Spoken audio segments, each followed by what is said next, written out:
Richard Balico. I'm District Test Coordinator, Assistant Superintendent for Knoxville County School District. Ryan Kirkendall, Director of Accountability and Research for DeSoto County School District. Tracy Jackson, Academic Director, Greenville Public Schools. Kimberly Blunt, Principal, Sale Elementary School, Columbus Municipal School District.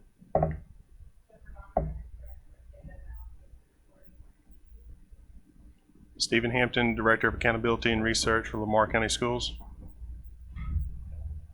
Ho Vanitz, Foundation for Excellence in Education.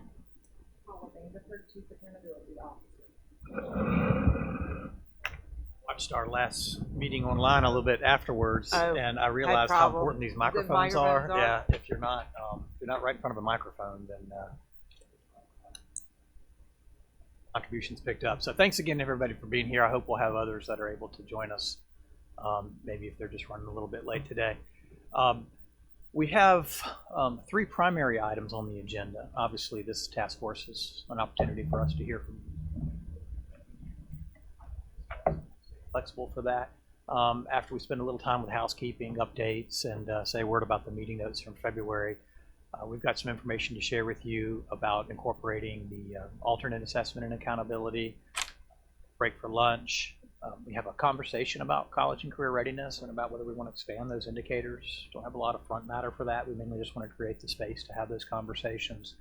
And then we want to take a first bite of the apple at looking at some growth data and seeing where we go with that. That one may be a longer range conversation, but we wanted to make some progress there and get some advice from the task force about the best way to do that. We'll end, as we always do, by opening the floor without structure for you to indicate what additional topics and priorities that this task force should be considering in future meetings. We've always been attending carefully to that, and we hope that you'll continue to provide your advice for those topics, and we'll adjourn no later than 4. I actually, I'm usually wrong when I say this, but I think there's before 4 today, which probably dooms us to try to, get out by 4 now. But I don't think the agenda is quite as substantive as some that we've had in the past, but that remains to be seen, I suppose. Just a couple of notes that we cover with every meeting, just to provide a reminder to everybody. These meetings are to help the department make good decisions about design and implementation of the accountability system, try to focus our conversations on policy priorities. I thought the meetings this year have been just perfect in that regard. I think people brought the right kinds of perspectives and advice. We always ground our ideas in a rationale, and I think I'll just urge the colleagues to continue to do that, and we'll continue to document your recommendations and give those to the department so they can deal with those as appropriate. And we also know that they're just that, they're recommendations, and there's other ears in the system that turn to make these final decisions, but this is certainly an important one. I don't really think I need to linger on the ground rules and norms. Again, this group has worked so very effectively and so very respectfully. Continue to share your perspectives, listen attentively and courteously as others do the same. We did have an occasion in February where we had some dissent on an issue, and we acknowledged that respectfully, I believe, and that's reflected in the meeting notes. We'll continue to do it just that. If we have a range of viewpoints, we'll see if one particular viewpoint emerges, and we'll document any positions that are counter to that, so the department can see the range of ideas that come up during these task force meetings. Before we get into the first topic, really 2 things. One is, let's talk a little bit about the February meeting notes. I understand that we just sent those out, so you would not have had a chance to review them. I can quickly just touch on what's in them, and I think probably what the best thing to do is to give you a window after this meeting to digest them more fully. Why don't you go ahead and pull them up if that's okay, and give us any feedback you have. I don't want to put anybody on the spot by saying several pages of text now and speak now or lose your ability to revise. So let's keep a window open for at least a couple weeks there for people to provide feedback. But it has been since February since we met, which is another reason why you probably can appreciate having some time to flexibility. But there were three primary topics that we took up in February. We talked about progress in language proficiency. That's been a topic we've consistently addressed at these task force meetings. Recall in the very first meeting we had these 4 priorities that we said we were going to tackle. We got to 3 of them, and it was at the last meeting where we talked about the interaction of the 3 of them. We talked about the changing the method of aggregation, removing the point adjustment or penalty, if you prefer, and changing the maximum of the scale to 70%. There was some dissension about that, but a majority of the task force supported that decision. So we looked at a lot of data, if you remember, because we looked at just about every permutation of those factors together. We looked at them all together and then in different pairwise combinations, and that's what led to those recommendations. There was a change on the business rule for development centers. As I recall, that was pretty quick and uncontroversial from February. I think the most of the time we spent in February was on acceleration, and this is where I'll urge your careful read of the notes when you can, because you'll recall we had a lot of conversation about what the weight would be for AP, IB, Cambridge, industry certification courses, and it was resolved that it would be 2. There was a dissenting viewpoint on that, and that's reflected in the notes, that some felt that either no increase or a less substantive increase would be more appropriate, but the view that won the day was to increase it to a weight of 2, and then we had some conversation about what to do with multiple courses, and had some conversation about capping it so that it maintain a maximum of 50.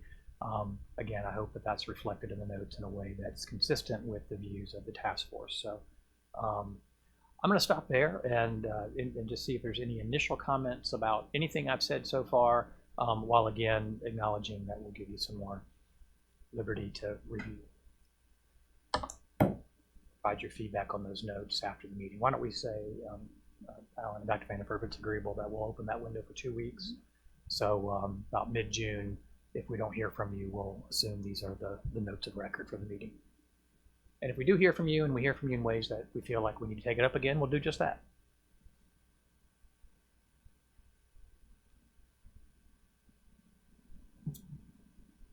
Okay. And anything, Dr. Vanderford?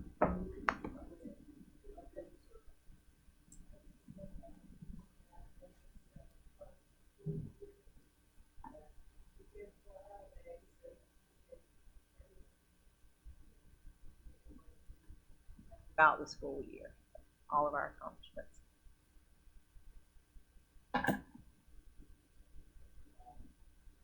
I guess the only thing I would add is that be mindful in your districts that a lot of the data that we use for accountability is going to be finalized coming up soon.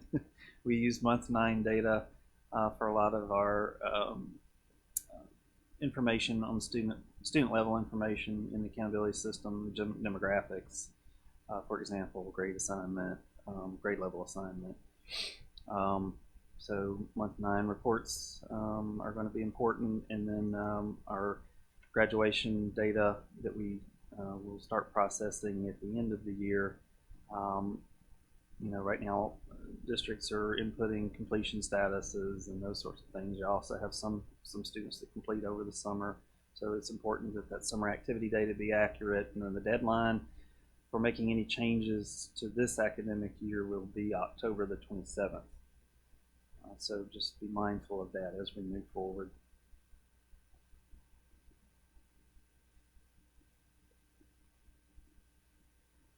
Great. And with that, we'll get right into the agenda. The first topic is Map A. So I don't know if I need to say much about the Map A. If folks are fairly familiar with that, that's the alternate assessment that students with significant cognitive disabilities take. Typically, that's 1% or fewer of the students in the state who take that assessment.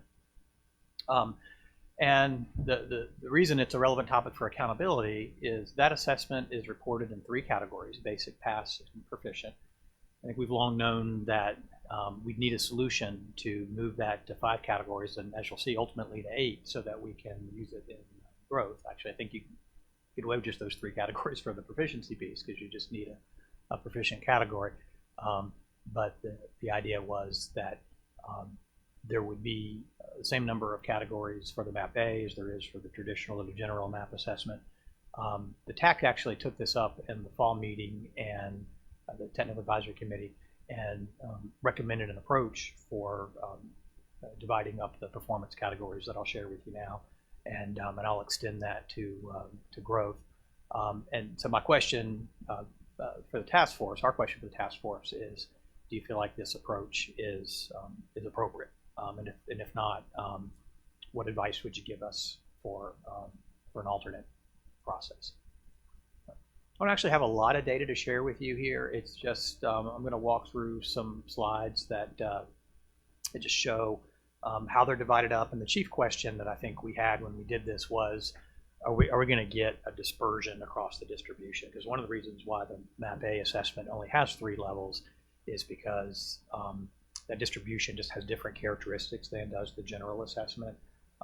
There's not as much information along the full range of the continuum, which probably doesn't surprise anybody. That assessment is more focused on a narrower range of performance. So we want to be able to see, just to be very straightforward about it, can we get differentiation along the full range of the scale? Obviously, if we create performance categories and no students are in those categories, then we've done something that's fairly superfluous.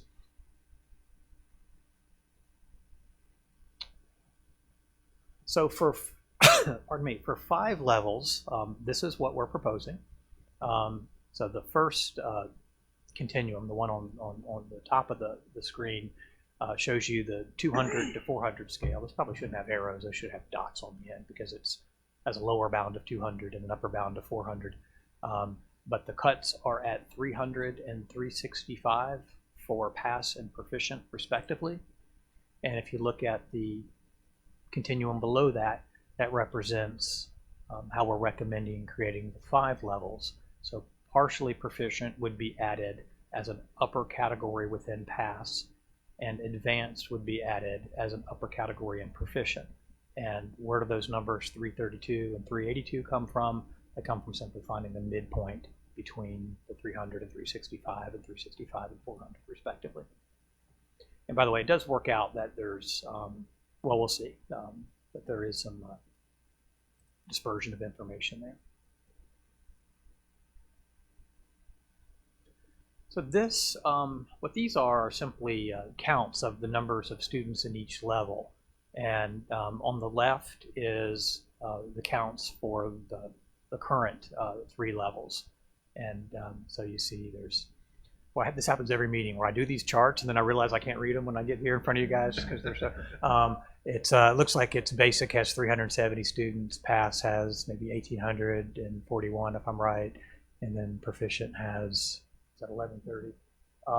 And anyway, I won't keep reading all of them to you, and you can see that what the distribution looks like on the right-hand side if you take it to 5 levels. So partial has, or most of the students are, but they still have a good number in proficient and advanced.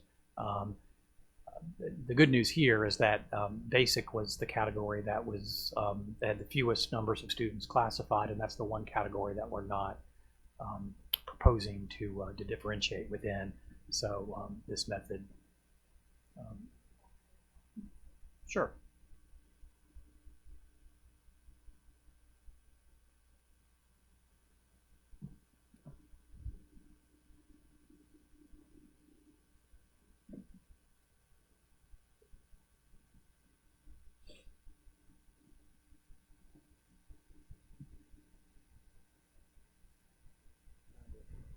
PowerPoint on the website web page because I think obviously this will be useful for more than just us. Okay.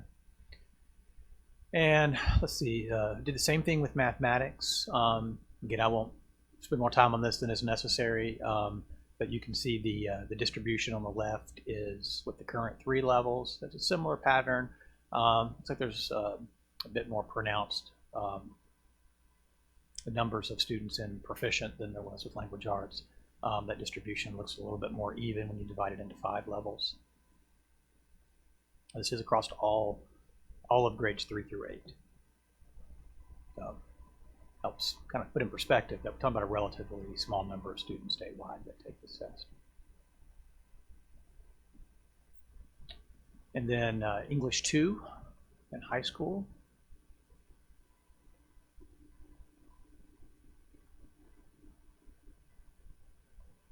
So the numbers are smaller, but we still have some differentiation across those 5 categories. And I think I have one more, and if I go too fast, just tell me, slow down or back up. Algebra 1. Most of our students who take the alternate Algebra 1 are pass. You see that pass and partial, when you put it into 5 categories, are more pronounced, and the other categories less so.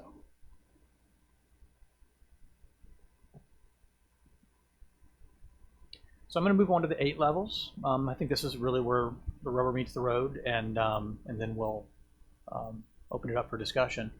So as I noted, as I think probably the task force knows quite well, that growth requires 8 levels if we're going to be consistent with the method that's currently used for the math. And I think the objective was always that that was the assumption anyway, that we would be consistent. Let's take another look now at this. What that would look like to create those levels. So I kept those black hash marks just for cover where the existing cuts are. The red hash marks show the ones we've already looked at when we just did it to 5 levels. And then what would happen if we created the 8-level system that conforms to the current growth approach that's used in the accountability system. So you've got a 1A and 1B, 2A, 2B, 2 levels and 3, and then just 4 and 5.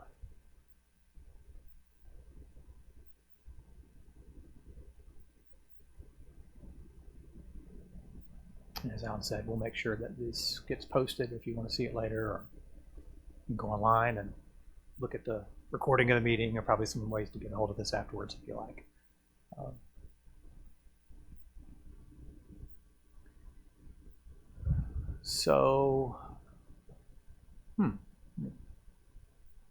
Okay, just did it in the reverse order. I'm not sure. I was like, did some slides get dropped?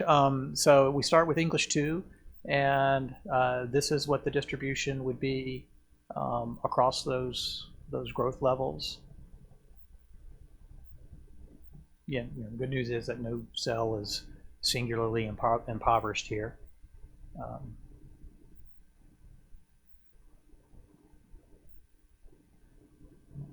Here's Algebra 1.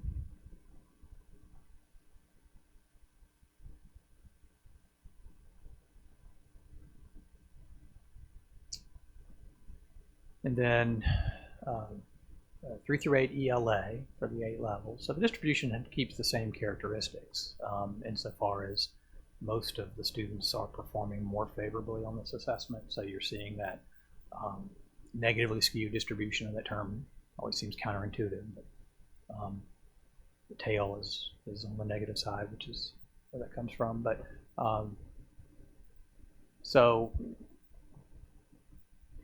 think it's likely that you'll see some very, very small numbers if you're going down to a certain grade in some of those cells. But we're seeing some differentiation at this level. And I believe this is the last slide. Thanks for your patience. This is mathematics, grade 3 through 8, and this is what we'd see with the 8 levels. I did take a look through the technical manuals when we were doing this to see at the student level what kind of, and it follows very similar, these distributions. And what we look for are any unusual spikes or dips in the distribution. And there are some predictable ones. So there is a spike in the distribution for students scoring at the lowest obtainable scale score. I suspect those are students for whom they're still working on communication mode and accessing the content. And there's actually a fairly pronounced spike for some of the tests at the highest obtainable scale score. This may be students who might be candidates for exiting the alternate, that they're performing at or near grade level performance. With the exception of those two spikes, which don't occur in every test, there's a good distribution. I didn't see anything at the student level that showed that this particular method wouldn't be feasible, or that we'd see unusual patterns in the growth that might look different in ways that would bother us from what we do for the traditional map. So that's the last slide that I have, and my simple question to the task force is, do you think this method for dividing the scale is reasonable? I suppose I could back up and say, do you agree with the approach of incorporating Map A in accountability?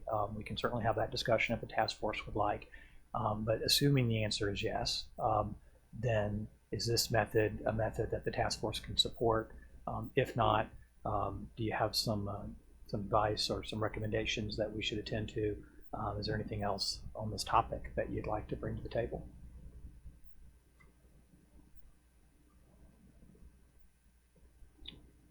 I don't think we have 2 years yet. Was last year the first year? Standards were set last year. Yeah, standards were set last year, so this will be our first year. I would look with these students being in the low 25%. Is that, I mean, just depending on, you see what I'm saying? So Are they included as a part of the low 25? calculate growth, and I would imagine they. Or does it, if you plug that into the accountability model, does it have its own box? How does it distribute it? You'd have to create since they're on a 200 to 400 system, all of them, how would you do that? Create a separate system? How would you incorporate them? So that is a great question. Is it, do they count in growth of all? Low 25, or is it both? If we're only on count them in proficiency, then we'd just keep the 3 levels. I mean, so the whole goal is to get them into the growth component, and so therefore with lowest 25, you calculate that on a score. You know, you take your students in the low quartile as a score, and it could be out of 100 students, it could be 30 students. So you still have to equate that score like we're talking about. My question is, why would they have to go into the category of low 25? You know, would they just fit into the growth of all component? So backing it up, Or like, again, do they have their own box, their own category? besties say they have to be included in, or is it strictly a state decision? I know there's been other things where you can't exclude SCD. Is that the case here? I believe the answer to that question is yes, that you need to include your alternate in the same way that you do for the general students, unless you have a really compelling rationale that you'd be willing to defend. Do you have a different perspective on that, Christy? Okay. I think you need to be as inclusive as you can be in all components of the accountability system. And I do think it'd be a relatively easy transition to include them in growth of all students and growth of below 25%. Because the way a lot of states do the growth of below 25% that don't have a vertical scale will take the low 25% for each grade and subject and just aggregate them. So you can take your low 25% from your MAP test and then your low 25 from the MAP alternate test. And so that way you're not getting an unrepresentative group of SEDs in 5%. So you just rank order. I'm talking about some schools that only have 1 SED student in a grade. Or in a, you know what I'm saying? So you're talking about 1%, and you know, if they yeah. See, But my question is, what's the justification in including them for the growth of the low 25? Growth of all is growth of all. I'm just asking a question. If we're gonna, I wasn't trying to. Rationale is just for being inclusive. I mean, they want you to include students in the same way throughout the calculation. But why would they have to go for growth of low 25 if you're being inclusive, if they're included all? The growth of all component is inclusive of all. It is, but you're trying to treat all students the same in your calculation. So alternate curriculum. So Yeah, so when you're looking at the two, looking it's at not if you're looking at low 25, that's the low 25 for your general curriculum. SED Center, would you just not include the low 25% component for the calculation? So I think you have to think about it as how would you include or be inclusive so you're treating all students the same within the calculation. I guess Because simply, you're being inclusive. Yeah, if you're including them in your growth of all, you are being inclusive. Because your bottom, your low 25 are also included in your growth of all. yes. Low 25 is based on all your students, and those MAP A students are all your students. That's right. That's just my, simplistic Exactly. way of thinking about it. So, Yeah. Past, I would say if I had to say, I would say if we're going to include all students in that low 25 to calculate, then they would calculate into the MAP A students. Oh, it's a Yeah. different assessment. And you also have to look at the severity of some of the students that I are believe me, that are included. And you have some students who are non-speaking, nonverbal. and so it's exactly. So it's truly not. It doesn't represent, the same thing. If you do it like you said, growth of all, then you're including them in your scores. and Deborah, correct me if I'm wrong, but before we redid MAP A, these students were in with the regular population in the calculation of low 25. And so at the school level, let's say, for example, you have a middle school that's got 5th and 6th grade.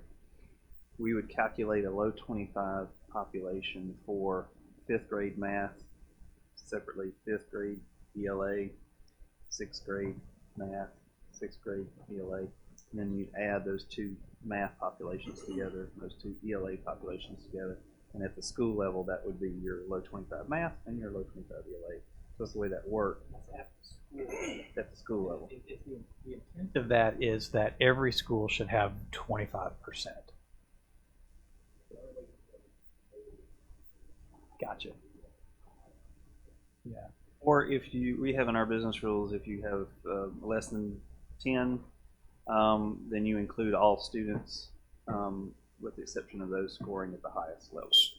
So if we're gonna include the MAP A scores in the low 25, what would be the methodology behind it? Will we place everybody on a scale and interpolate the MAP 25 scores to the MAP scores, or will they just say, okay, well, this is the low 25 for MAP A, and then they're gonna be put into the denominator? Yeah, so that was my, I guess, confusion or question. Like, are we saying that these children are SCD, so they're automatically low 25, or is there a way that we will determine if they're low 25? With that, they're actually calculated differently. So the 200 to 400 range is actually the MAP score that comes back from Questar. But in the accountability file, you guys actually put them as 10, 30, and 70. We did. Yeah. Because we were only looking for proficiency, remind me, because we had this conversation not too long ago about how we scored those last year. So the values that got placed in the file last year was just to facilitate the proficiency rating and ranking. So it used kind of stand-in scores based on the proficiency level. In years past, I believe, I have to do some more research to make sure, but I believe what we did in the past was the first thing that Richard mentioned was the scores were put on the same scale in order to include them in the low 25 calculation. Separated them out, two separate scales, you could have total misrepresentation, because it's such a low percentage that take this assessment versus take this assessment. That's dangerous. I mean, you could have it anyway, but I'm noodling over now is if Mississippi is like every other state that I know of. If we looked at a distribution of enrollment in this test by school, I think you'd see that the numbers probably range between about 1 and 5 for most schools. There's probably a few centers that are outliers, but I think overwhelmingly you could count on one hand, certainly two hands, the number of students. So this lowest 25% does become a challenge if you have, you'd need at least 4 students in order to do that in the same grade and cut, yeah. I got a high school with 1,700 students. So that could potentially be 17 students versus a high school that has 135 kids. That could be one. Or for like my school, for instance, I have one SCD student that was alternately assessed. So how would this student fit into the low 25? I mean, I think in my mind, there's probably maybe four approaches we can think of. Let me just put some on the table and let's decide if any of them have merit. One, fairly easy, we could say, well, let's just do this single growth score and not do a second below 25 piece. I can think of some reasons why that might be attractive or not. Another approach would be to try to create a lowest 25% at a higher level of aggregation than the school level. So at the state level, for example, and you create a cut score. Now you'd have then you'd lose your consistency among schools. Some would argue you probably couldn't get it anyway. So some schools would have no low 25. Some schools would have all low 25. For that school, they have 3 kids. Maybe all 3 are in the low 25. Maybe none of them are. So that would be another approach. I guess the third approach would be to try to do this at the school level and just essentially you'd have to have at least 4 students in order for this to apply. And the thing that really troubles me about that a little bit is, if you just had 4 or 5 students or something like that, those students that are in the low 25 could look very different from another schools in ways that probably don't mirror the more general assessment. I'll just stop there. There's 3 ideas. I'll just stop there. Could we, back to just the general discussion, if we include them in all growth, I mean, kind of it's the second question there. Do we have to include them in the low performing? I guess we could go back to that question. Could open up, in my mind, and that's just me, you could open up potential IDEA issues. Would that be fair? based on, like, what are your thoughts with that? Not including those students in a normal, they are regular ed students first, then they receive the accommodation, so therefore you got to treat them as regular ed. So what would you do for a regular student? And basically, because we have a low 25 for all regular ed, we should offer a low 25. Low 25 is based upon the scores of all students. I mean, is that I'm not trying to be the antagonist. I'm just trying to, Get all views. Yeah. What about this? this? Thinking of some. Yeah, here's another idea. Sorry, at some point I'll quit putting ideas on the table. Oh, I'll start picking some. I But think we need to have What if all we ideas need on to the flesh table. it out. what if Yeah. we just picked a cut below which a student would be regarded in that low 25 group? So, like an example of that would be if a student's in 1A or 1B, they're going to be in the all, and they're going to take a second look in the low 20. They only have one growth score, but the point is, you got just a little bit extra weight because we're a little more concerned that student's below a pass threshold, and getting that student to advance is a So if they high score, priority. if they score 299 or below, they're in the low 25. To me, that on the face value, it seems like the best, fairest, I guess you would say. It does mean, like, if a school served 5 students and they were all below 300, then essentially all 5 of them would count twice. You see what I'm saying? They count once in the all and once in the low 25. But your rationale for that could be it's a very high priority to serve those kids. Previous year assessment you're talking about, or the current assessment? You say you base it off the previous year, and then they're automatically included, and it's a state benchmark.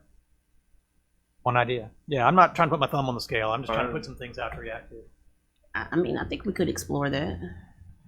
But I think that might set a funny precedent, though, for your regular growth. I agree. Because I would why agree. wouldn't you do that for all students and have a you aggregate all students for the whole state and say here's the bottom 25 and here's the cut score, and if you've got kids that score below that, they're in bottom 25. If the whole point's to Because treat a them like lot everybody of else. us have our bottom 25 go into That's true. high 3s and 4s. here are my bottom 25, but they're scoring high, 3A and 4. Oh, if that's the case, it's gonna completely change how bottom 25 works. It does. So that goes back to your suggestion. Number 2 is a higher aggregation as far as the state level, so the low 25 benchmark on the state level. Same response that you guys just had would apply there as well. It's just a normative way. Yeah. I think it takes us, so I mean, again, I'm not assuming any of this has been resolved. I just think we're all still talking through ideas. But if those do go off the table for good reasons that folks have articulated, it does take us to do you just do it one way for all students and leave it at that? Or do you try to do the low 25 whenever you have a low 25? Tough question, because keeping these students in mind, there's such a wide range. Like you said, they go from nonverbal to, I mean, it is the population we're talking about is. Agree. It's yeah. Perspective of, wanting to serve those students. Oh, absolutely. Tough to say, well, we're not going to consider Oh, absolutely. Yeah. Bro, SED students. And so the way I'm thinking about it is such a small number of students in most of the schools that you're pulling in maybe 1 student or 2 students into your low 25%. That if you have 4 fewer students, or you have fewer than 4 students, it's just one student. So if you have 4 fewer students, you have the lowest performing of those students go into your low performing Assuming subgroup. there's some differentiation. Well, right, if they have the same score, just like we apply with the regular map, then I'm trying to think of some patterns here. Like if you had 5, let's stick with 4 because it's easier math. You had 4 students and they were all level 5. I don't think you have a low 25. Agree?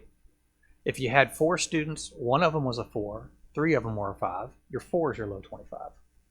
but are you basing it on levels or are you basing it on skills? I'm just giving you examples.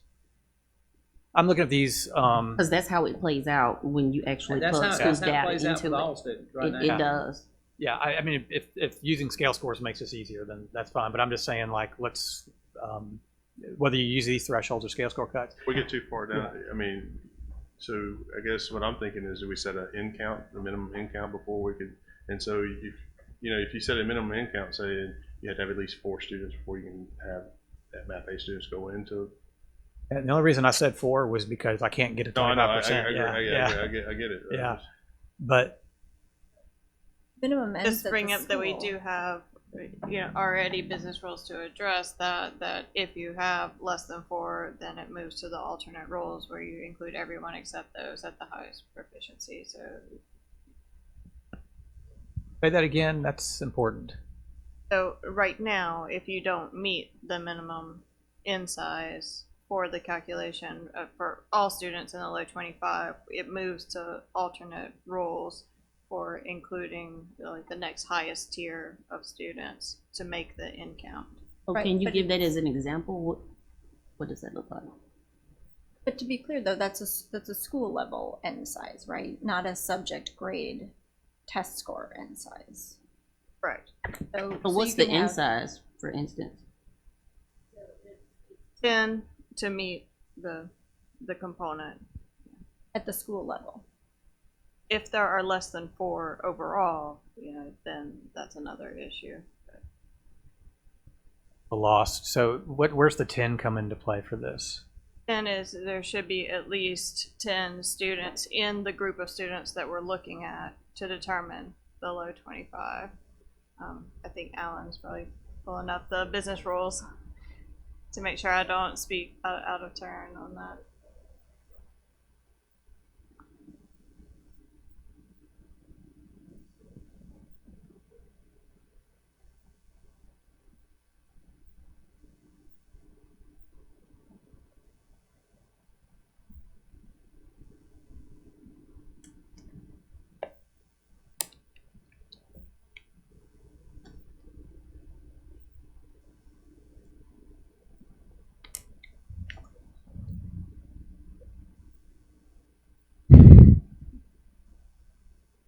No, go ahead.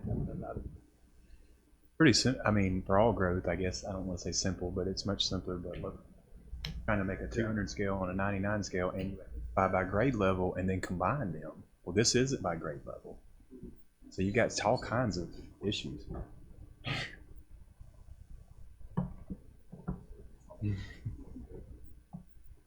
We wouldn't have this committee. That's right, exactly. Jackson on the That's regular right. basis.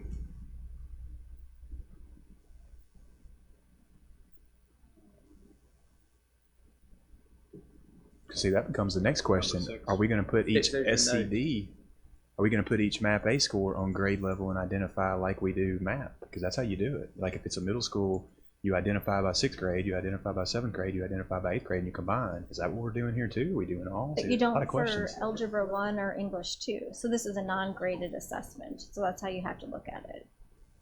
But they take a grade level assessment technically. I mean, in the system, but but yes, it's reported back on the same scale. So it's a question. Does that make sense?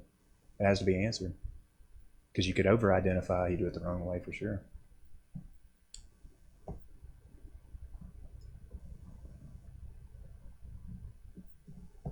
Actually, I think that's going to wipe out almost every school right there. If there are less than 10 students. May not at the district level. So it would be similar to how the EL component works.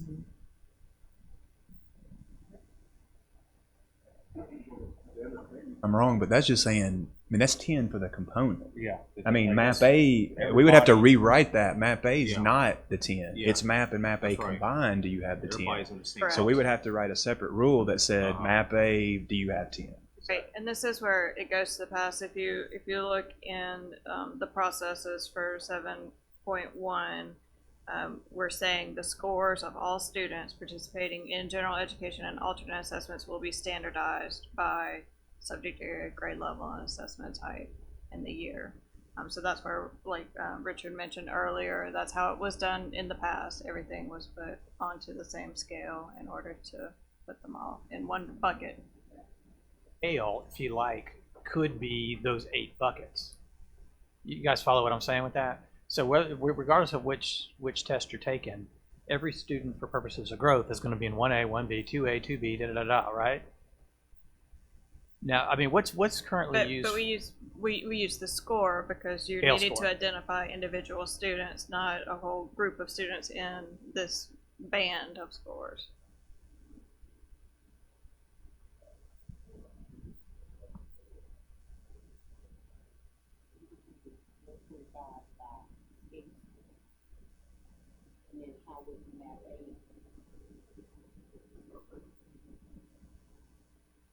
Separately for map A, or you have to have a way. I don't use this word Mississippi anymore to bridge the scales. I was just saying that under the table. Nobody say the word. I don't give anybody PTSD by talking about a bridge scale.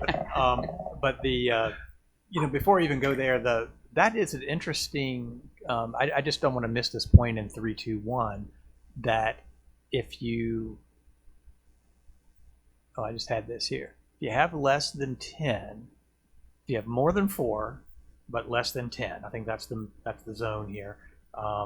Then everybody, if they're all on the same level, I don't think you have a lowest 25. But if you have even one student who's in a higher level than the others, everybody who's not in that top level is in the low 25. That's the way I read this.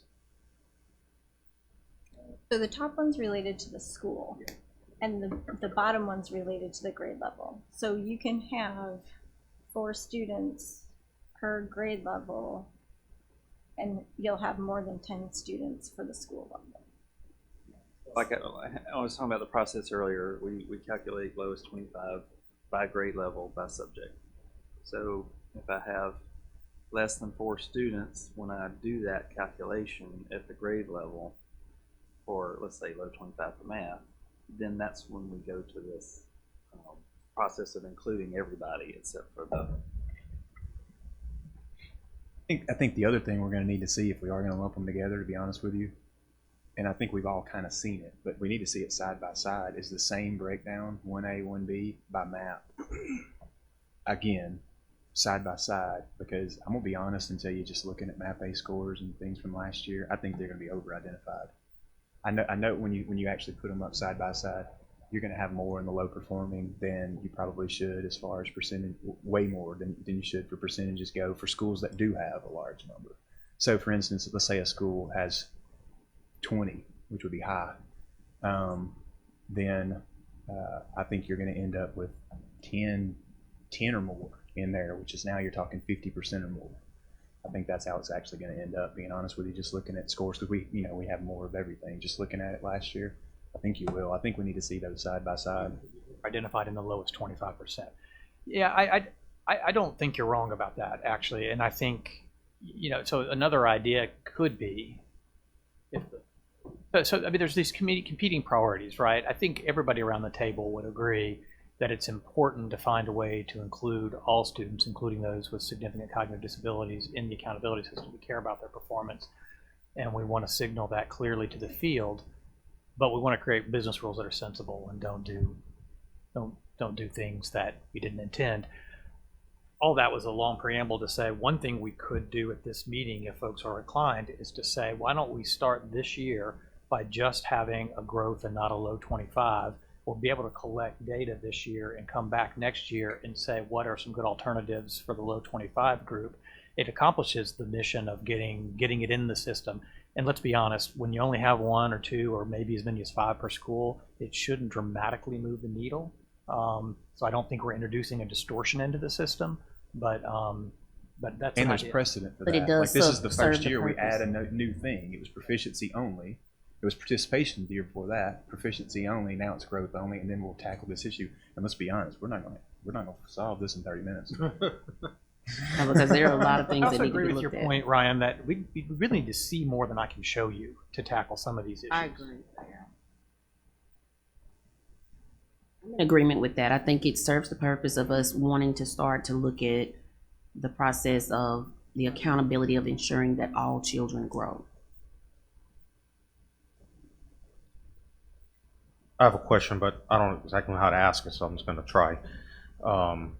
So, because I'm not sure what ESSA completely says about SCD students, but are we allowed to talk about these intricacies about how we're going to calculate stuff, knowing that ESSA says that we have to include SCD students? Like, for instance, for ACT, there's no option for SCD students to not take the ACT. They have to be inclusive. So I think we have to keep all that in consideration, right? That what ESSA says, and then we have to. We may not like what it says, but it'll save time if we have to set that as our standard to go forward with regards to the these decisions. So I don't know if are these things that we're talking about even legal?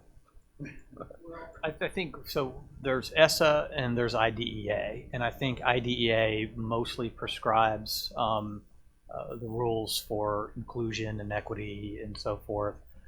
ESSA has obviously a number of provisions, but I think we have a little more. So your point, Richard, there, and it was a fine point, I think, was well, to what extent are other attributes of the accountability system that may not often include SCDs also something we should be inspecting? And I don't know that I can give you as comprehensive as answers I would like, but I think there's some more liberty for the states to design systems that meaningfully differentiate schools. And if we find that there's some different patterns with SED students, that's not necessarily an issue that we necessarily have to tackle, but that's probably the area we ought to keep in front of us. Yeah. I do have some thoughts on that too. We're going to talk about, I believe we're talking about the college and career readiness component this afternoon. So really, I can tell you what our feedback from the feds was in regards to exclusion of SCD students on that component. And it was identified as one of our components in the accountability system and fell into one of the performance measures under ESSA.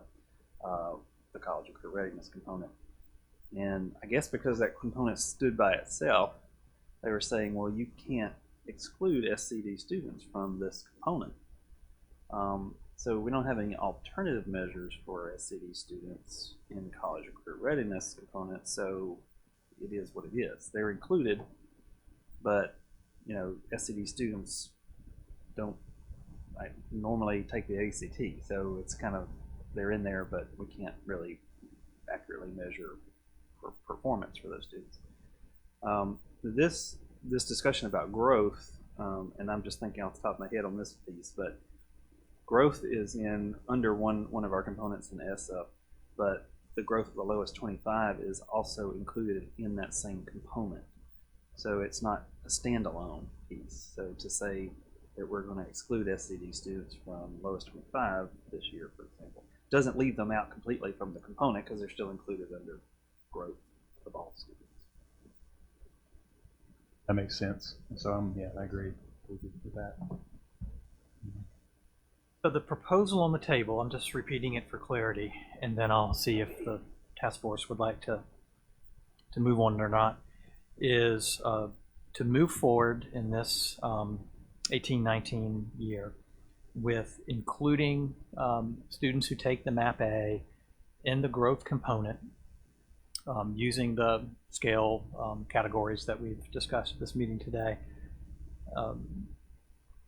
Deferring operationalizing a low 25% for this group, which is not to say that we don't ever want to do it, but we want to defer that decision until we can see at least a year's data and examine the impact and do a more thorough investigation of business rules that we think will be appropriate given the unique characteristics here. So it's move forward with just a single all students growth, defer for more investigation, a low 25. That's a recommendation on the table. So I'll ask what the task force reaction to that is. I'm good. I'm good with that. It's a good recommendation. Yes. I could tell by your nonverbal. Yeah. Want to say more about that? I think there is a way to do it. I think there's easy solutions to do it. And I understand your concern about transforming it onto the same scale. I wouldn't transform it onto the same scale. I'd just take the lowest 25% of students that are taking the alternate assessment and include those in the low 25%. I think being inclusive and treating them the same as all other students is really important.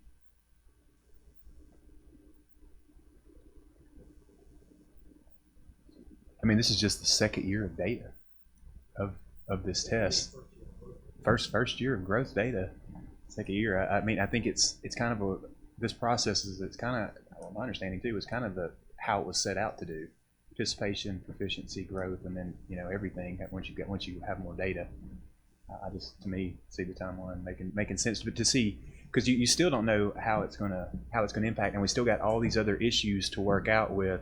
Well, this school has this amount, this school has this amount, this school serves this grade level, so it's this amount, and so on. This one has high school, this one don't. There's still going to be all those nuances to work out that Alan and Deborah are going to be doing on their own if a body doesn't have a year to evaluate all that. Plus this, the alternate test, we take great lengths to take subjectivity out of it, but it has the greatest possibility of having subjectivity included.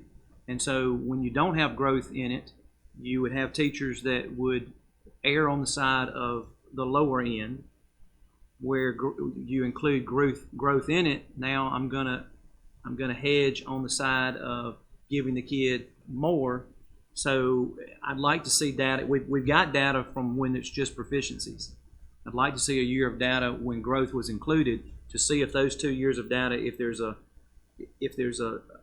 jump up or down, or if it stays the same before you don't want to, you want to try to take subjectivity out of it as much as you can. And we have cross checks in alternate assessments that try to do that. But it has the greatest possibility of having some subjectivity involved in it. Such a low denominator. If you include them in all growth like we're doing, no one's getting left out. These students are fixing to get I mean, they're going to get magnified. I mean, if that's what we're concerned about, that's not going to happen. I guess I have a question. So, because the students are have rulings in the first place, they're already set apart. So they have modifications and accommodations already set aside.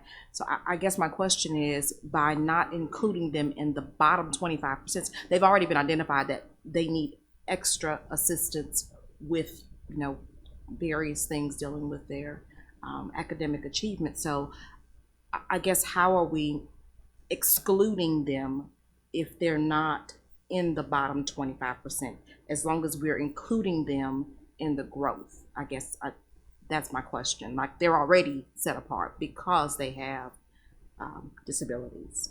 So I just need clarification, I guess. Students with disabilities have IEPs, they're Correct. taking the MAP. Correct.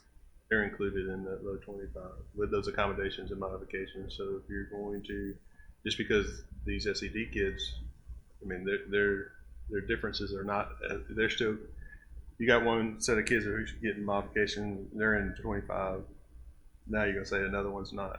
So I'm just playing devil's advocate, I guess. Well, I understand that, but I guess my question is, within inclusion students, you're still using the same standards as you use with everyone else, even though they have accommodations and modifications. With your SCD students, you are not using the exact same standards as you do with the others. So it is different. And it's a different test. Yeah. It's And completely the yes, numbers it can't is. exceed 1%. So That's just correct. by a denominator So that's- alone, these I'm students just- are going to be magnified more than the others because they get thrown into the whole gamut because they do take math. I completely agree that we need to measure growth to see, and we don't leave any set of children aside, but I just still think it's different because, again, with your inclusion kids, they have to, the point of inclusion is to get them to the point where they don't have accommodations and modifications.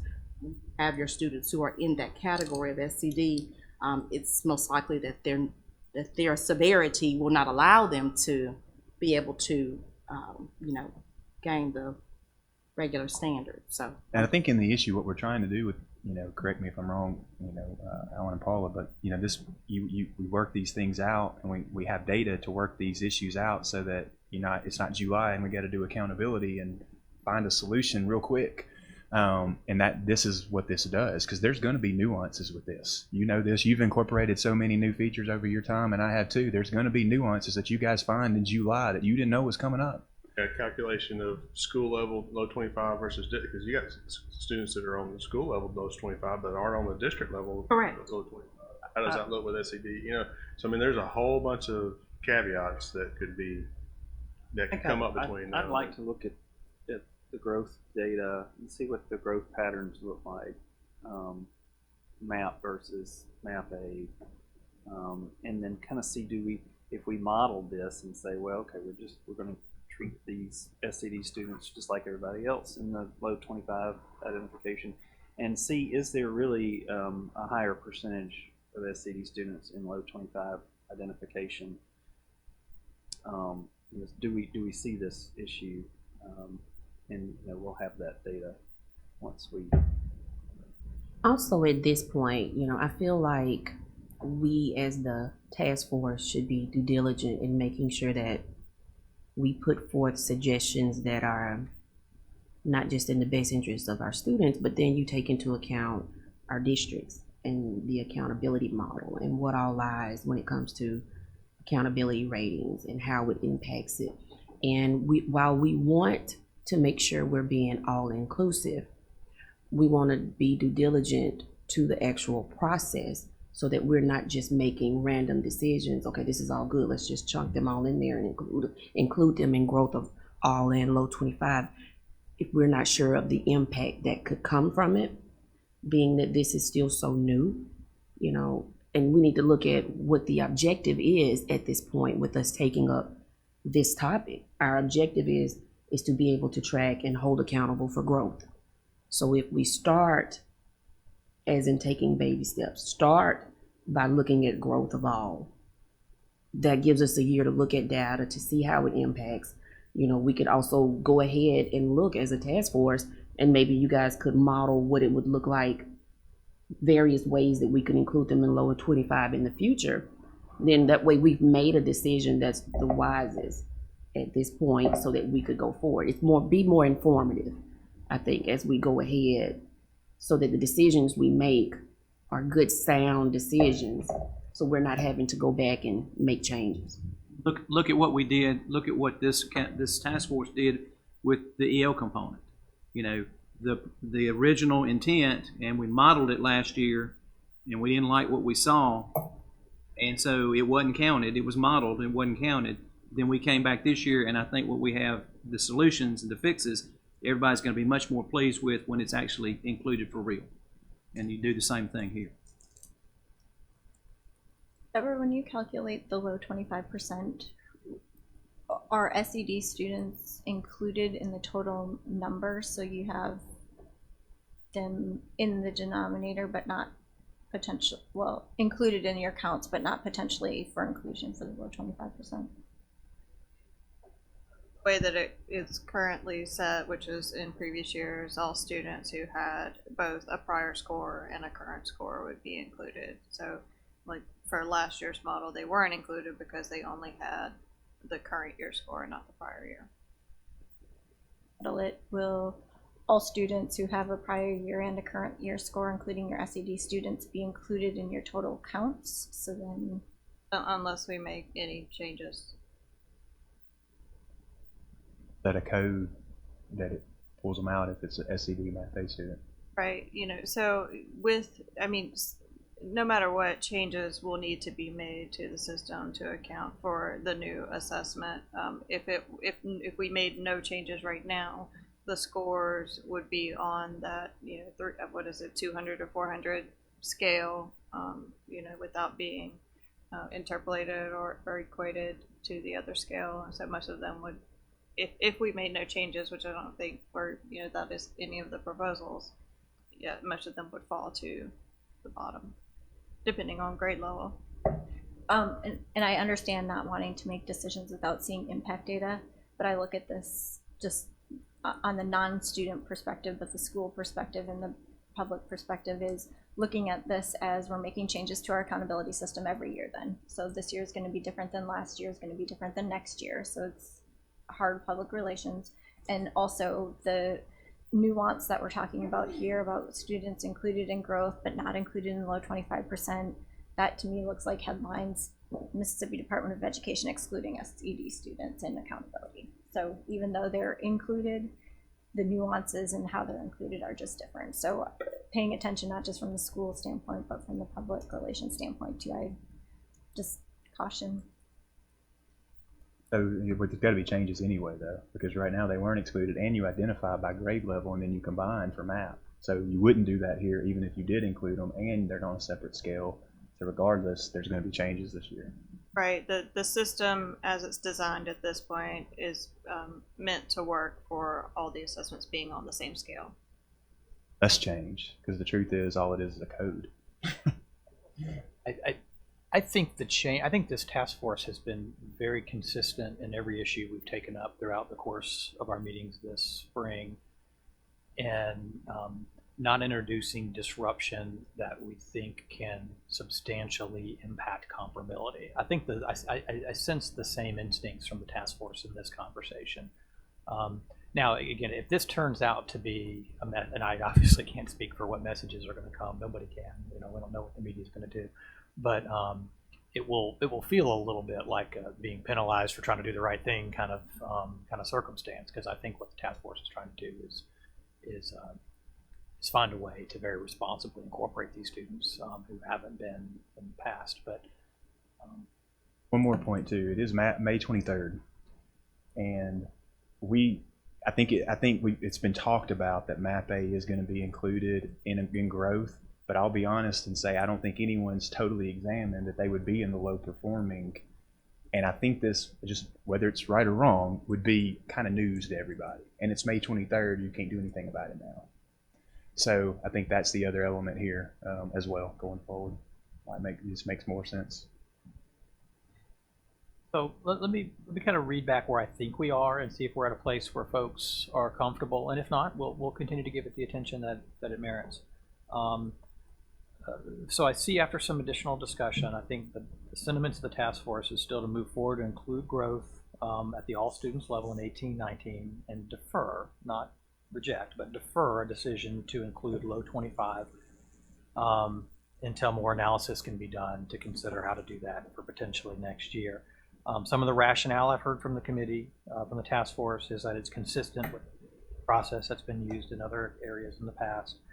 And there's a specific inquiry about the uncertainty of the impact for over-identification and potentially complexity in business rules that could present some unintended consequences that we might not be prescient enough to think through fully right now with the data that's available. Moving forward, I'm hearing the task force say we need to model the impact and include the district. That's an important reminder, so thank you for that. And we need to look for unintended consequences such as this over-identification of the lower 25. And, and that may not even, I didn't necessarily think that meant that if the identification rates weren't the same, that would be a cause for rejection. I just think folks want to have their eyes open about what it is and how that's working in the system. All that being said, and that's sort of, again, what I would propose to put in the notes for this, I would still note that wasn't a unanimous view, that there was at least one task force member who felt that moving forward with the low 25 this year was something that we shouldn't abandon as quickly. Any comments on that? Anybody want to talk about any of that more? Christy, is that reasonable given where we're at? Okay.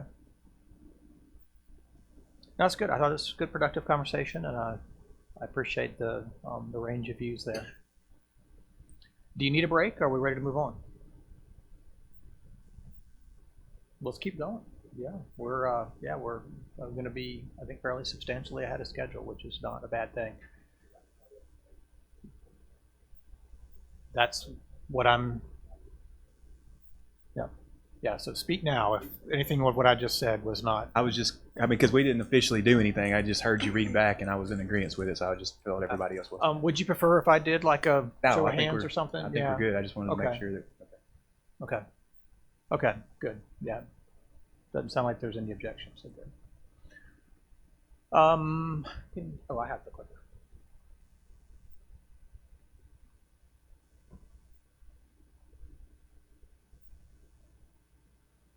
Yeah, this next topic, I don't really have as much background information or foundational information to share with you. Just really kind of teeing up a question that I think we've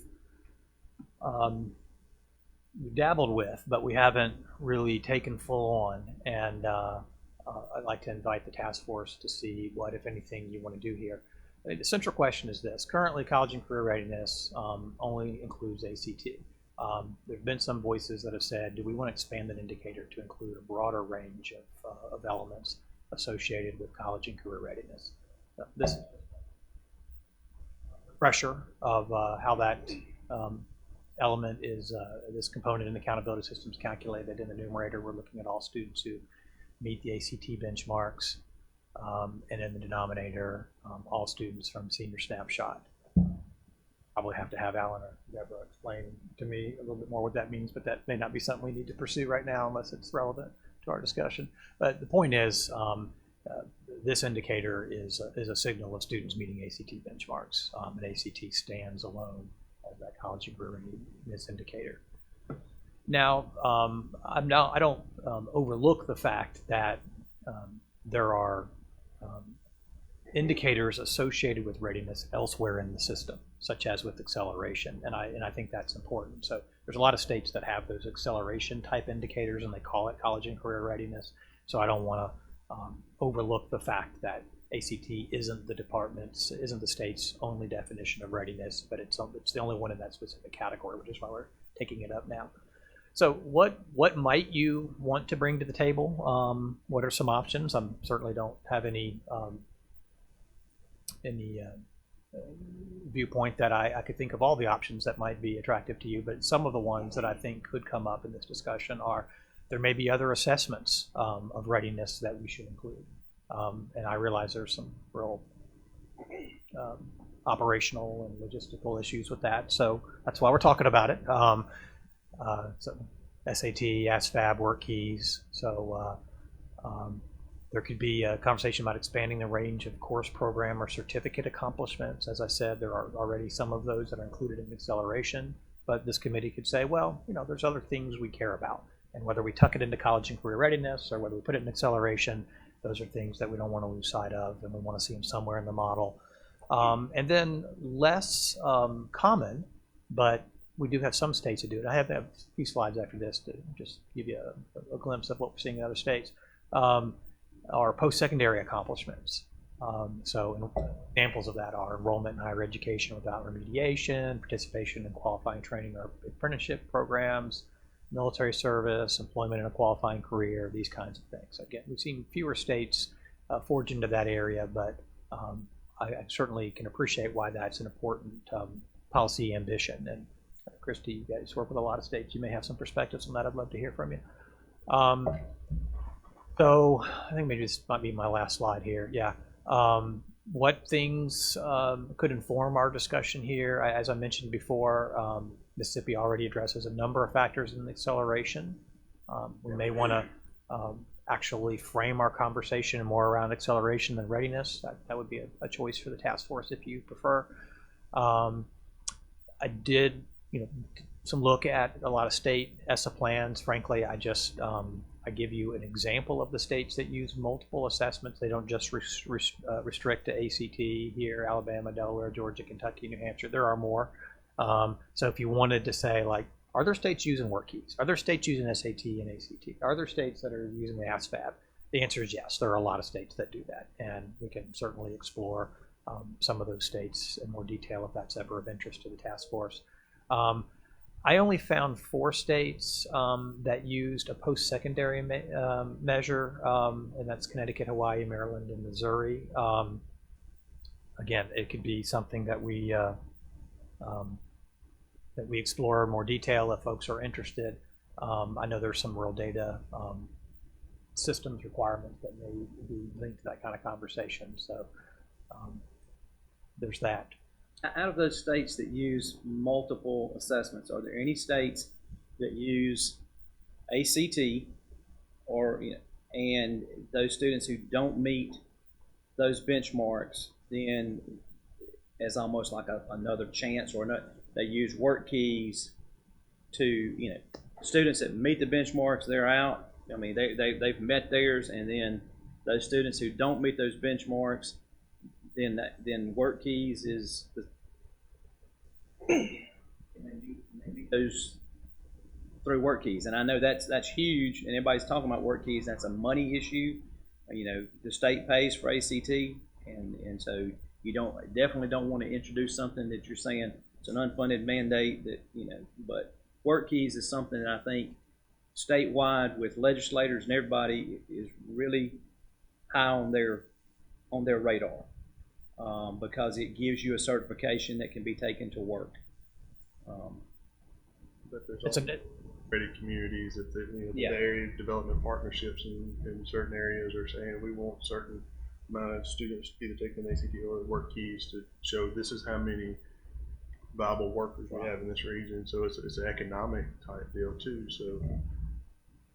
And I think there's funding sources for it. I mean, with partnerships through community colleges and this and the other partnerships. I think it's an excellent question. In my, to my knowledge, and again, I'll appreciate other people sharing their knowledge and perspectives here. Overwhelmingly, there are states using menu type approaches, not conjunctive approaches. So they're saying, I think I showed some of these at the last meeting, like a state like Wyoming is an example of that, where they say, we have this definition of college readiness, and here are different ways you can meet that. We have this definition of career readiness. Here are different ways you can meet that. So there's like a menu. Do, and I'm making this number up right now, do 3 of the 8 things listed here. And similarly for some of the other indicators. So I think that's a very common approach we're seeing in a lot of state plans. I think it's less common where a state will have conjunctive requirements where they'll say, do this and this and this. But that's, And I want to build on what Dr. Martin was saying. And again, my question is centering around, how much of a seatbelt do we have to wear, how tight the seatbelt has to be when we're talking about these things. But I'm pretty sure the appropriation legislation says that the legislature is going to fund ACT. Like it says ACT in there. And so do we have to talk to the legislature about what he said about they're gonna that's free for everybody in the whole state for juniors to take, and then or do we have to pay, or is the legislature going to pay for other things? Do we have to worry about that? Since are we one of the few states that the legislature pays for all juniors to take the ACT? What kind of roadblocks is that going to present? What if someone wants to take the SAT instead of the ACT, and then they're going to say, well, y'all are paying for the ACT. I want the same. I want you pay for the SAT. So I'm saying that there's these legislative things that circulating around a college career readiness indicator, because the business rule says that the state will basically pay for one administration, and that's going to be used. So, but those are not necessarily a question. It's more comments about, like I said, I call it the seatbelt. How tight it has to be in regards to our conversations surrounding this. It might be things that we may not be able to resolve at this meeting because more research needs to be done in general. Please know I'm not advocating another test. Okay. I'm not advocating adding another test. I'm not, but it just makes sense to me to have a tiered approach that you've got ACT for every, work keys. I don't know. But see, that you don't want to, by doing this. But then you start tiering kids. Right? Now are you taking away from ACT if this is an easier option? So you got to make this option equivalent. Yeah. The percentages, and I know it's a total different scale system with something like the work keys with the silver, gold, and bronze. And all. So where's the same mark? You got to find the same mark, because now you start lessening the ACT if it becomes an either or, and also either too. Or, I would say both. You would do both. So if you do both, now you are advocating for another test, and what grade level, and who's paying.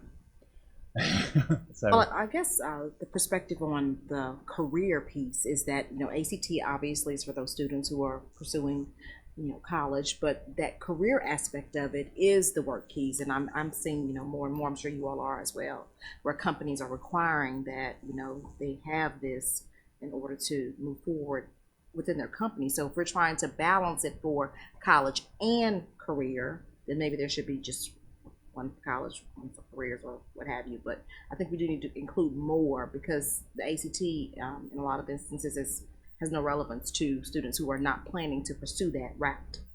I think we're all in agreement that we would like to make it more career, but these unintended consequences, that's Joanne's favorite word. The unintended consequences of this could be monumental.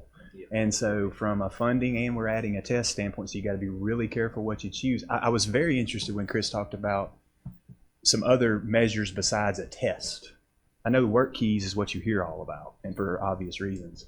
But like that interests me, because maybe we get away from some of these other unintended consequences to expand it. But I don't know this is a very complicated issue, like extremely complicated, because we could end up causing a lot of issues. This one was going to take several meetings, in my opinion, several things to look at. You got to go to different bodies and ask questions, all kinds of things. But we're not proposing to make the change this year, so this is a discussion. Her words were never spoken. right. Yeah, this is a policy question here. What should we be focusing our efforts and resources on trying to bring back? Yeah. I'd love to hear from you on this. I know the foundation's got a voice in this area. One, I would just say we should be huge treat. Most states do not do this, and just giving kids the opportunity to take that test to see if they could be college bound or are college bound is really pretty cool. The other thing is, when the original task force was thinking about how to do this, the legislature didn't fund equitable, more of an equitable indicator that not everybody had the access to ACT right up front. So in thinking about, don't advocate for another test. They're really expensive. I think being grateful for ACT. The direction we're really looking at and are really interested in, and a lot of states are starting to pursue right now, is to start collecting information and data on post-high school outcomes. Everything that we're looking at right now is a proxy for what we hope or want for kids after they leave high school, but we don't have that information to be able to say, oh, yep, this kid was successful because they went to college, or they persisted in college, or they graduated from college, or they have a living wage job, whatever you define as living wage.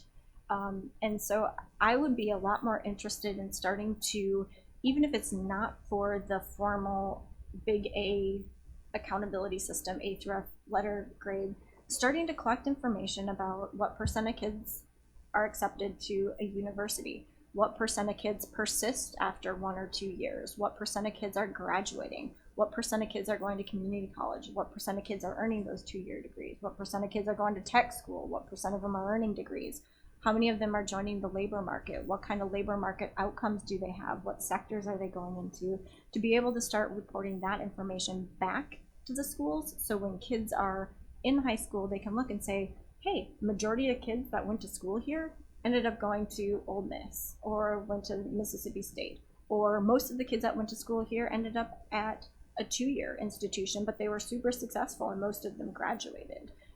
To be able to get a good idea about what's happening after these kids leave. Speaking from experience, I spent time currently in CTE or career and technical, and they're required to track students 2 years past graduation, and it's very difficult. I mean, very, I know it is. very, almost. That's why we're not doing it right now. Impossible to track those students even 6 months past graduation, because I mean, how many students I've had graduate as a principal saying, oh, I'm going to Mississippi State, and then, or Southern Miss, or, you know, wherever, and then they end up at, you know, local community college, or just because of financial, and then you just. So actually, you know, it is really hard to do. I agree that, which is why most states do not include this information into their. That's almost an unfunded mandate, because in order to do that, you know. Well, let me give you some ideas. Well, I mean, say in the CTE world, we do have student services coordinators that do a lot of that legwork, and we use our federal Perkins money to pay for salaries for that. But I mean, if you're going to do that, say for a high school that we have that has 1,700 students, and they're graduating 500 students a year, you're going to have manpower to be able to track that many kids. Technical colleges have records. Community colleges have filing that information. Yeah. Okay, I'm sorry. Be careful. I mean, 20 years ago, when I was working in the state of Florida, we had a longitudinal data system, and I could tell you if a student took 8th grade algebra, where they were 10 years later. I mean, we have that information. States have that information. You have it in your tax rolls. You have it in your justice system information. You have it in your social systems information. You have it in your university information. It's just being able to create and develop some of those data sharing. We're actually about to start gathering that information. Deborah and I were in a meeting yesterday discussing the National Student Clearinghouse and what data would be available to us that could then be provided to high schools and districts across the state. So if you want to explain.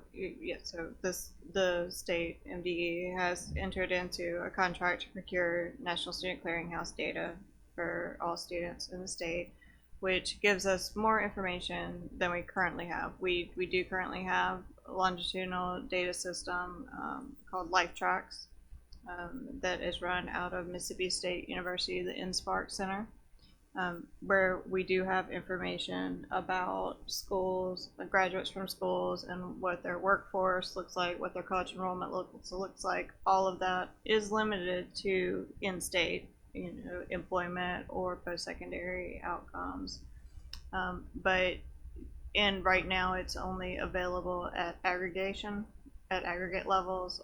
We don't have the ability to look in and drill down to students and individual students. the other issue with it is that it lags quite a bit behind. It's usually about 2 years behind because once you have to gather all of the information from each contributing agency and go through data quality checks and reviews to compile all that information, it becomes somewhat outdated. But there are possibilities and there are avenues to improve all of those processes and gather some of this data.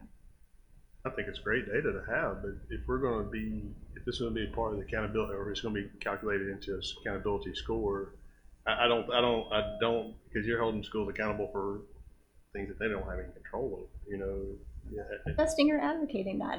that's what this task force is about, is the accountability task force. I mean, so why are we having this conversation if that's not part of the accountability model? You know, because it should be broader than that. I mean, I don't disagree. we're thinking in outcomes are, you can backtrack to see to the current indicators that you're using in the system to see if they are good proxies. Absolutely. Right now, we're pretty sure they're good proxies, but making sure that you have that information on the back end, I think, is important. And accountability isn't just the A through F.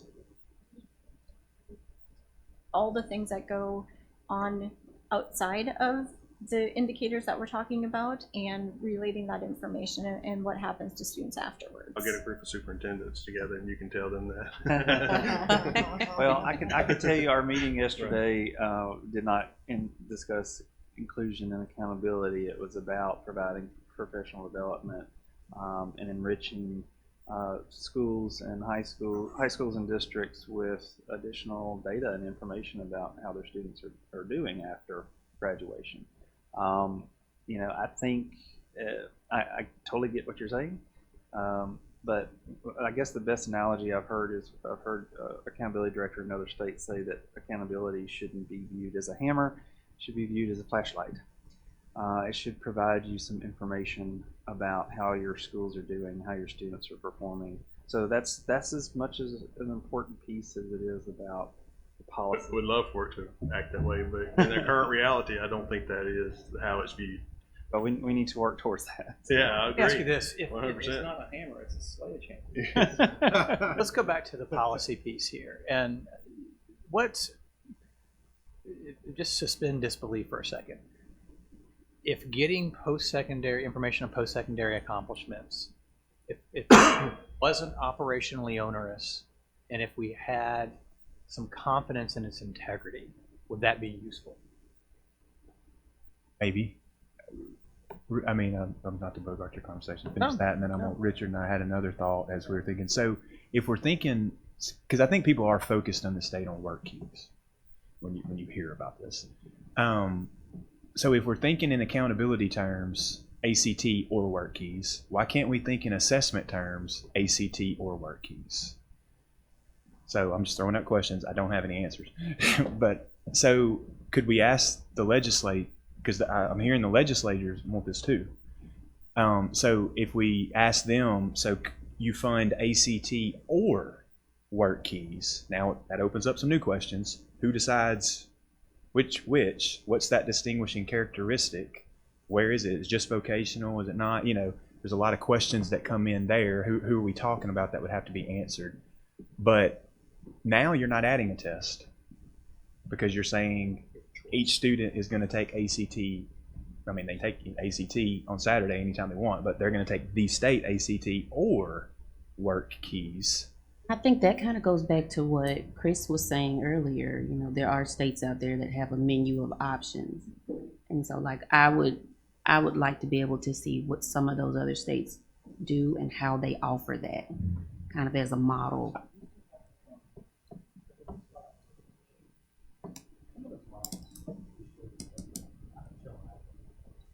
I guess for clarity, you are adding a test that has to be prepared for and things like that. Honestly, I mean, as a DTC, that's how I think, and Jackie's in the room. But for a kid, you're not adding a test. It's ACT or work keys. So when I say that, but you would be adding another state test with security, all that stuff again that people have to think about and deal with. So there is still that caveat. Brian, we're having a side. I mean, I agree here. And could this play into the diploma tracks? Well, I was going to bring that Graduation up, options. and Yeah. I want the group to discuss that because I've been meeting with the CTE group here at MDE, and I'm involved with the Perkins Perkins 5 development plan. And we're looking at trying to get funding for work keys for CTE. What's the word? Those students that are on the CTE track, concentrators. I think it's CTE concentrators.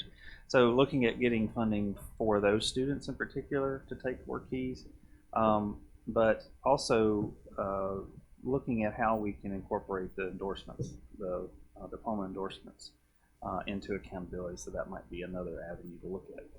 Use the diploma tracks. It wouldn't preclude a kid, okay, you're in the CTE diploma track. Your test, instead of taking it, you're going to take work keys. Where if you're in the traditional whatever, you're going to take AC. It doesn't mean that this kid that's in the CTE diploma track, whatever, that takes work keys, can't on his own, his parents, he can still. We're not saying you can't take the ACT. We're just going to pay, the state's going to pay with your diploma track where you're at. They're going to pay for you to take the work keys. And that's what's going to be in the accountability model is what you did. We'd have to come up with a standard and all that. That's going to be your test. And if you're the other track, you're going to take the ACT. That's all the state's going to do. You can take the other test anytime you want. I mean, that's an idea, and it's a way that, but you don't want to get into, funneling kids in a, Have to be careful. You don't want to be, yes, you don't want to be hamstringing kids and us starting tracking kids at an early age, back in junior high, whatever, which direction to go. That you don't want to go there. That was going to be my comment there. Yes, I mean, I guess if Dr. Samsel's in the room, dangerous. is that a new contract? I assume it's a new contract with ACT. Like what all goes into that? You don't want to do that. I'd just be really careful. A state that I will not name gave a menu of options for districts to choose. One of them was work keys, one was ACT, one was SAT, one was ASVAB. Every single student in that high school took ASVAB because it was the easiest one to pass. And I hate to think that you have this golden opportunity to give every single kid in your entire state the opportunity to score college ready on an ACT test and give them that opportunity that says you're scoring college ready, you're college material, but then somebody else says, oh, we're going to take the work keys instead because it might be perceived as easier. You guys have such a great thing going here with the ACT. I would be very disappointed to see that go away for every kid, even as an option. Going to come into play, it has to match, even to even consider it. Like the benchmark would have to be the equivalent to even consider it. Or the other is, though, if you added, you talk about another test, if you, another discussion for another day, and another group is talk about, taking away U.S. history, as a test, well, then you're not adding another test, you're replacing a test with a test. You get into all kinds of quagmire with it. So, but I just know that the legislators that I've talked with, and they're very, very interested in work keys. They're, and that's, however we can somehow incorporate that in, it's going to help us as practitioners tremendously. Bad timing because I don't know about y'all, but I'm tired of testing right now. So I'm gonna urge us to go back into this post-secondary accomplishment thing here, and I'm gonna put my question back on the table since Ryan hijacked it. Teasing you, Ryan. If this issue of just get the resolution back again, if some of the non-trivial concerns that have been put on the table, that I totally respect about how hard it is to do this, how concerned we are about the integrity of the data, but if some of those could be addressed, is this not something that would be useful to know how many students are leaving Mississippi schools and going on to the kinds of post-secondary accomplishments that we really try to prepare them for? Yeah. I don't know. I agree with Steve, though. I don't know how you incorporate it in the accountability model.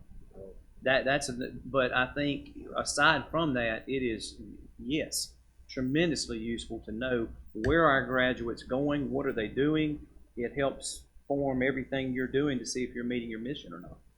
that responsibility, although that's kind of not what you're wanting us to think about, but with that responsibility, could it only be on and like would the state be responsible for getting that? Clear, I don't know all the answers to all the questions here. I don't know all the puzzle pieces, but I actually think it would be of some value for the task force to put a stake in the ground and say, these are things we care about, and we're willing to lend our voice of support to exploring ways that we can get smarter about these post-secondary accomplishments of students, which gives, I think, a little momentum to the kinds of things that Alan and Deborah are talking about with data sharing agreements and clearinghouses.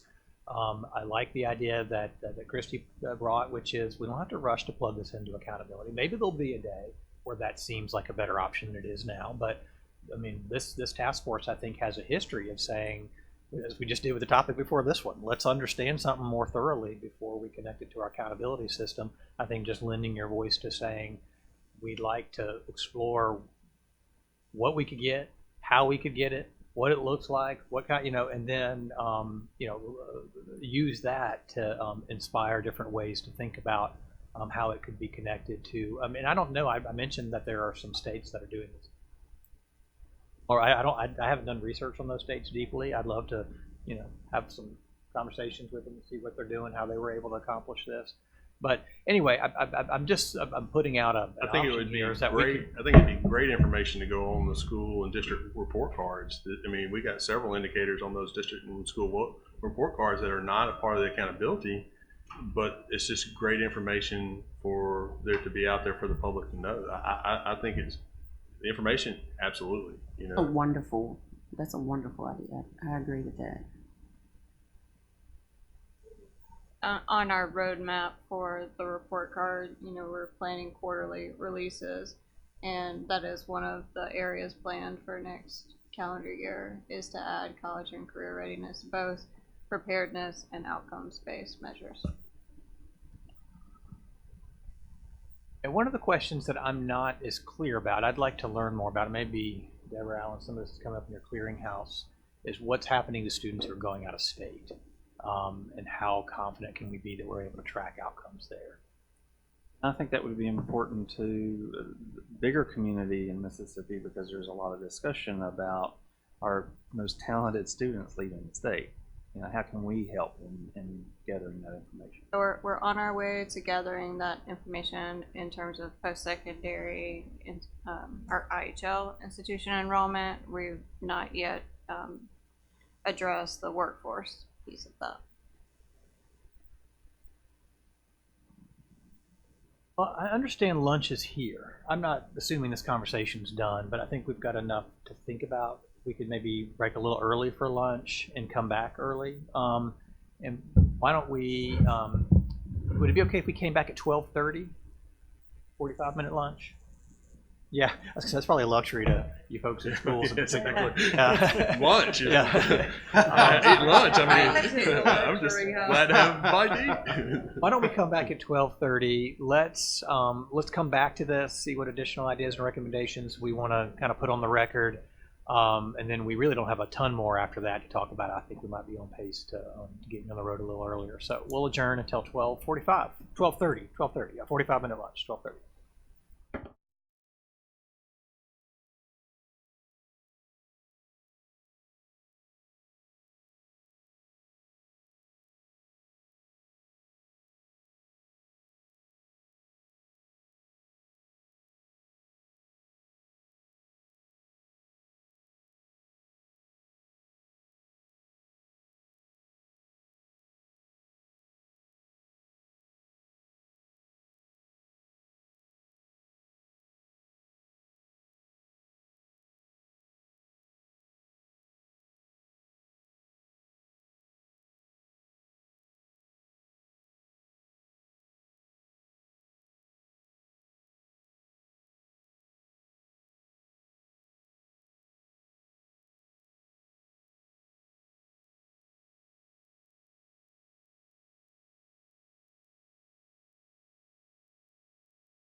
They return. So I wanted to leave a little bit of time to come back to the issue of college career readiness indicators. We talked about a number of options. I think where we were at before we broke for lunch was this idea that even if we didn't make any recommendations that had immediate implications for the accountability system, there may be some value in identifying some priorities for additional research and investigation that later could have some benefits either for reporting or for accountability.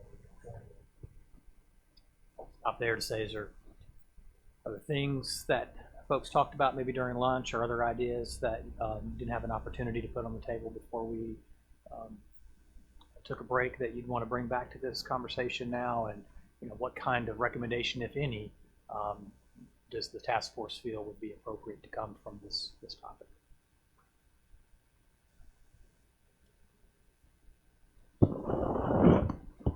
I feel that the discussion that we had as far as work keys is concerned is going to be one that's going to be very important.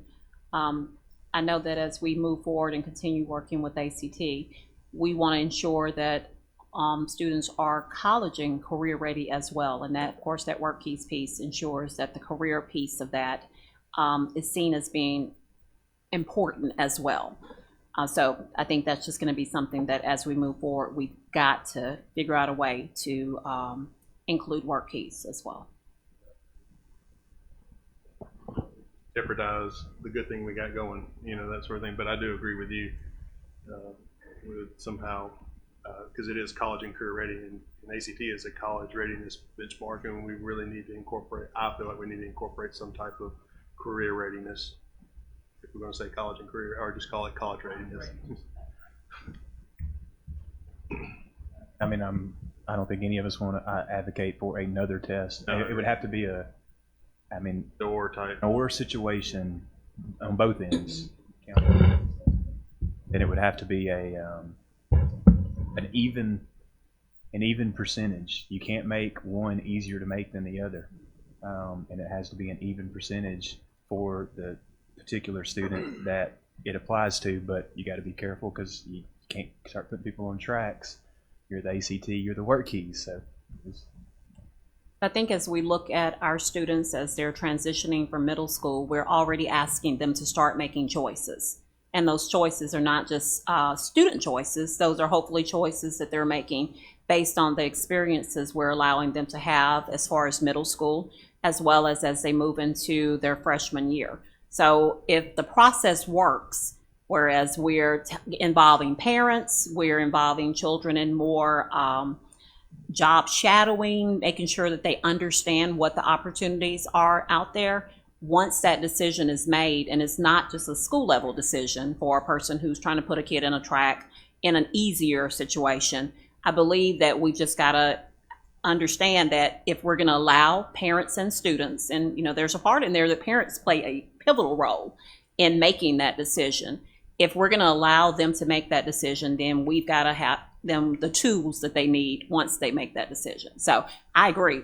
The last thing we need is another test. And if we're going to choose to do it, we need to ensure that both can be used, both are valid data as we go forward. But to me, it just gives us, if we're going to say that we're college and career, then we need to have an avenue for both of those things, because our diploma tracks really kind of do give us the avenue for those. And as high schools continue to give more dual credit classes, we continue to do all of these other, give all these other opportunities. There's just, it doesn't make any sense not to do that, as far as I'm concerned. And to build on what Ryan was saying, I just want to make a suggestion to the State Department when they talk to ACT, if they go down this route. I bet you that ACT has metrics on students without revealing the students themselves about how, if they took ACT and they took work keys, to see what the different trends are. And then it may not be privy to the public, but at least for a state agency, that they can get that knowledge to make an intelligible determination, make a correlation exactly between the gold, silver, or bronze level and the college career readiness indicators. So what's your perspective of what's an equivalent on work keys to meeting the benchmarks on ACT? Do y'all have a? Okay, well, I don't either. Conversations that we've, I know that we've heard on, out of the validity that the companies, place on that as far as entry level, then it's something that could be viable. What I've gotten from the academic side here at MD is that a silver on work keys is considered what industry wants, but that wouldn't marks on ACT. So yeah.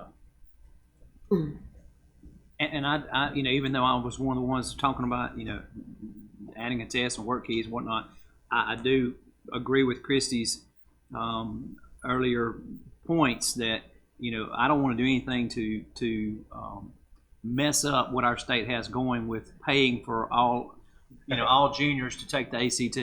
I think we have some students that think before they take that they have no intention of going to college. Or that their whole idea that I'm going into the workforce or I'm going to junior college, and when they take that test and they score, oh, you mean I can? Then they change their direction, and so I don't ever want to take that opportunity away for all kids to take the ACT. I think that's been a valuable tool. I agree completely. I certainly don't think it should be a replacement. But also keep in mind that our students in our career and tech centers also have to take another assessment. So if you were to make a decision to do something along these lines, would there be an option of substituting it out for the work keys? Yeah, has there been any conversation in your CTE meetings to substitute work keys for CPAS or something? I get they're not work different. as well. They're already taking CPAS and or industry certification type stuff. I mean, I don't know. It's just another conversation to have because conversation. Yeah, absolutely. Not one that I can easily answer. Absolutely. So valid point, and those discussions are happening. Yeah, because it's not for us, but a student can't go and take a CPAS score and do anything with it. Nothing. But they can take a work key score, an industry certification, and they can actually. I've got something tangible in my hand that I can work with. Looking to see if there's any research out there on ACT work keys concordance. ACT, the company that produces those tests, doesn't publish anything that I could find, which doesn't surprise me. I think they would have a reason not to do that. I did find, here's a State Department that has concordance. This happens to be I found it publicly, so it's no secret. This happens to be from the Louisiana Accountability System. They have an ACT work keys concordance. They've matched silver to 18 on the ACT, gold to 24, and platinum to 31. What's the benchmark for ACT in the readiness indicator now in this year? English 4, 22 and me, everything has a 22 in that. Say those again. that's pretty interesting. Does it tell me? Gold is 24. Well, and that's not to say, I'm sure if our friends from Louisiana were here, they probably wouldn't say this applies to everybody all the time, but I just did a quick Google search.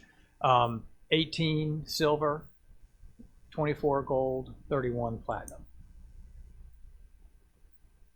So, whether that's good for Mississippi is a different question.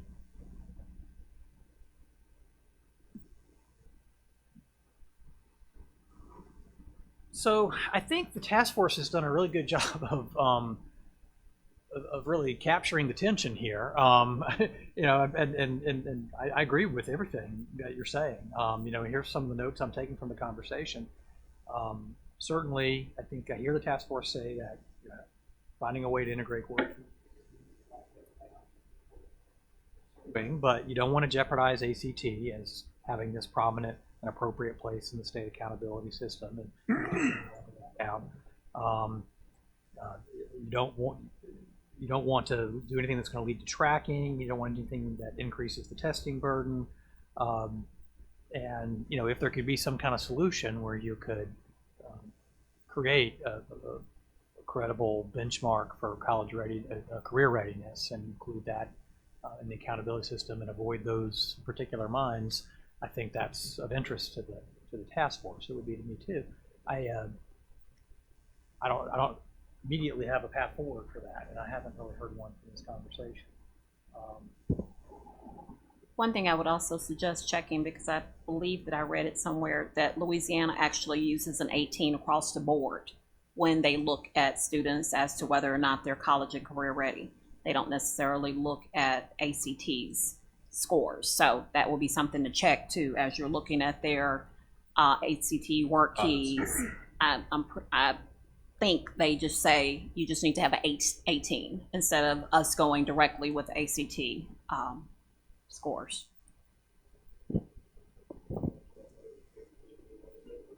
18 or silver, so they kind of handle it that way.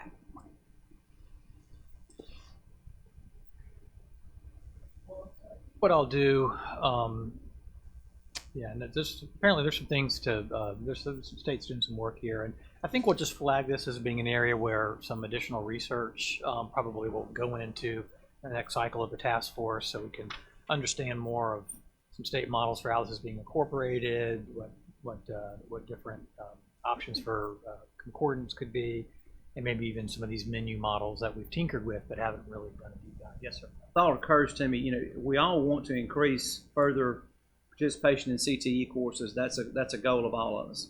And if there was some way that, work keys could replace CPAS or whatever for those, everybody takes ACT as a junior as it is. But if you're in a CTE course, you're going to take work keys, and it replaces what CPAS is now, then I think we would have even a greater urgency or whatever to push more and more students into taking CTE courses, which is what we want to do anyway. Because Absolutely.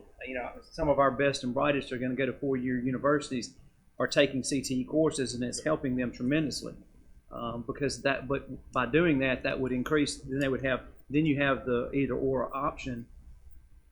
If they don't make it on ACT, then they make it in work keys. So the funding work keys. But what would happen? Right, it would be on the CTE side, and the thing is, it wouldn't be a mandated everybody's going to take work keys.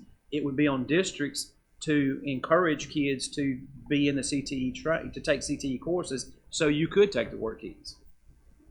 You wouldn't feel like in that case you're quote adding anything Right. either. It is that would be strictly replacing, because CPAS, it doesn't require all of the things from a testing standpoint that the other ones do. And I don't think I don't know enough about work keys, but I don't think you wouldn't feel the burden per se, the testing burden increasing probably with that option. And it still keeps ACT, the contract with ACT the same. Be incentivizing, I think one of our purposes with the task force is to incentivize what's best for kids and incentivize best behavior. We know that increasing kids' access and involvement in CTE courses is going to help them whether they go to college or career. And so this gives an incentive for districts to push more and more kids into CTE courses. Also, for the children who take the national certifications, it wouldn't hinder them for taking it. They could still, do those national certs for those specific areas if they choose. So that leads me to this: is that if it's a college and career readiness, and if they master one of these national certification, that proves that they're career ready. And so do we incorporate those national certification tests in this? Is this another question? I didn't mean to open up a Pandora's box, but I think if they pass some of these industry certifications that are not that easy, they're proving that they're career ready because they can walk in and take that certification into a career. I think for us, though, I'm just speaking on the district that I'm currently in, we don't have a ton of kids taking the national certifications. Right. So I think with the work keys, you'd have more children involved with taking the test, and then have the option available for those students who want to pursue the national certifications for those specific areas. How does funding with CPAS, so how would that change? Like funding with the CPAS test, if it went to work keys, thinking from a legalistic funding, almost contract standpoint, what would happen there? contract, the CPAS is a contract through RCU, that the MDE has with RCU to provide the platform and all the testing and questions and all that stuff.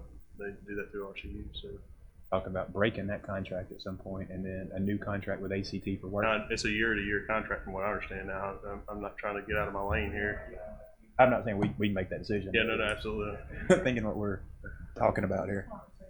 About so I mean, what I'm picking up from this conversation is on this idea of how could work keys exist in a menu of options where there are some other indicators of readiness right now, like industry certification and CPAS. And those, as I was just looking back over the rules of acceleration, I feel like those are currently addressed in acceleration. Is the idea that we would add this in that component, or that we would take some of this into the readiness component?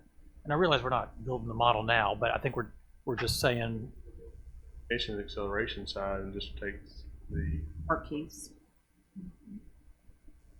And isn't there some funding that was allocated through a law that would go to CTE programs? I don't remember which law it was, but there's several $1,000s that would be allotted based on programming and all of those things. So there is some funding out there that was passed during this last legislative session for specifically CTE programs.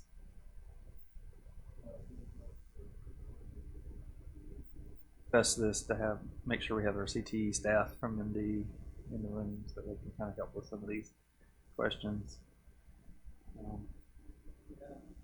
So I think so. Here's where I think we might be able to put a pin in this and get and speak from one voice here on where the task force is making some good recommendations. I'm hearing folks say that we want to explore models where the work keys can credibly exist as a good option as a signal of career readiness. Right now, we have some of those elements in acceleration, such as industry certifications. CPAS in there? I don't think it is. So, I think if we're going to move this forward, we've got to better understand work keys, what the appropriate standards are, how this could exist along with other options, and whether this gets put in with acceleration or taken out and put as a point of readiness. I think we'd have to really models and the features of each, but I'm hearing this task force at least say you feel those efforts are worthwhile because work keys does tell us something important about students in an area that may not be fully addressed right now in the accountability system, that career readiness is getting not as much attention as perhaps it could be. So I think, I'll make those notes that these are areas where we want to continue to push on and bring some examples, models, some additional research, and this will live to see another day. The last thing I want to, is that okay? Are folks okay with the way that I've kind of summarized and suggested that we, I guess the last thing I want to say on this topic before we move on is, talked a little bit around the post-secondary data. This was sort of the, more of a reach idea, more of a, wouldn't it be nice kind of idea. I think it'd be appropriate to reflect that that the task force maintains an interest in exploring options there. And I think I would also recommend putting in there that that's not to say that the task force wants to connect it with high stakes accountability in the near term. We just want to learn more about what options may be available that can satisfy all the principles that I heard. Things like, it can't be onerous. The data's got to have integrity. It's got to be accurate. But I'd like to see this be something that we don't lose sight of as well. And I think it'll help if we can sort of record that this task force said, keep pursuing it. Because okay, good. This is helpful. Yeah, this is really helpful. So thank you. Anything else from anybody on the topic of readiness? We have sort of a charge for how we keep moving this forward, which is helpful. So the last topic we have is a first bite of the apple at this growth topic. This is something that when we've done our round robins at the end of the meeting, folks say, this is something that we'd like to look at. And You tell me if you think I framed this appropriately, but in previous meetings, more than one person has requested, let's examine growth patterns, determine if there are regions of the scale that are less sensitive to progress. I think in particular, there's been a voice that says, is the movement from 3B or 3B to 4 sufficiently sensitive? Are we seeing kind of a kink in the pipeline there? I can assure you I'm not going to have a level of data that's going to satisfactorily answer that now, but we thought we'd take a first cut at that and hear your advice about how to move forward. This slide probably is unnecessary. This is just a reminder of where the points come from with growth. It's kind of nice having it in the deck. We can go back to it if we need to, but you can see how the progress, you get 1 point for moving up a growth level, you get 1.25, move up 2 levels, you get points for staying at level 5. I suspect most, if not everyone in this room, understands that pretty well. So we thought we'd start by examining the relationship between proficiency and growth for the 700,000 point schools. So we just, essentially, we wanted to see if there was any at the school level, any restriction of range or any evidence of a systematic bias that might tell us that that schools of certain characteristics aren't accessing the range of growth points in ways that we might expect. So again, with caveats, this is pretty high level. We just put together some scatter plots here that show the. So I'll tell you in turn what you're looking at here. So this is starting with elementary, middle schools for content area of ELA. The scatter plot on the left, the growth scores on the y-axis, the vertical axis, and reading proficiency score is on the x or the horizontal axis. So the idea here is. Each dot is a school, and the idea is, do we see a good spread throughout the continuum? Are schools, for example, that are higher proficiency schools systematically accessing, say, either constrained or lower growth points, such that we might say we're seeing a kink at that point in the scale? The box plots on the right, just to remind everybody what you get when you look at a box plot. So I've divided them into quartiles by proficiency level. So the first quartile, or the box on the far left, are the 25% of lowest performing schools with respect to proficiency. And then the next 25, the next 25, and then the one on the right is the top quartile, or the highest performing schools with respect to proficiency. Box plot's telling us the spread of the data on growth for those schools. So the box itself is the interquartile range, or the middle 50% of growth. Line going through the box is the median. The whiskers are the 95% confidence interval. So, and then you see a few outliers, a few schools that are above or below that confidence interval. That's a sort of another look at different places along that continuum. So it shouldn't surprise anybody when you look at that to say, yeah, higher performing schools are getting more favorable growth scores. With higher performing schools with respect to proficiency alone are getting more favorable growth scores, partially because that's tautological. It's sort of circular, right? I mean, you can't really grow well unless you also are getting some improvement in proficiency. A better way to do this, if being honest, is if I had used prior year proficiency and did growth, but this is what we have for now. And but I think it does tell us that you're not getting a restriction in range for the for schools at higher proficiency. You're getting a good spread, and certainly you're not seeing any systematic bias to lower growth scores. If anything, growth scores are pretty consistently moving up for schools at different places in the proficiency category. So, being honest, I don't see anything at a school level that tells us that growth isn't functioning in a way that that seems to be suggesting a systematic disadvantage. And again, I'm not suggesting at all that that's the end of the story and that's the only, that's the answer and we're going to close the book. But I wanted to give you at least a cut here to show you at a high level what some data are telling us. I'll show you the other content areas as well. The pattern holds pretty similarly. Here's mathematics in elementary school. So you get a stronger relationship between growth and proficiency there.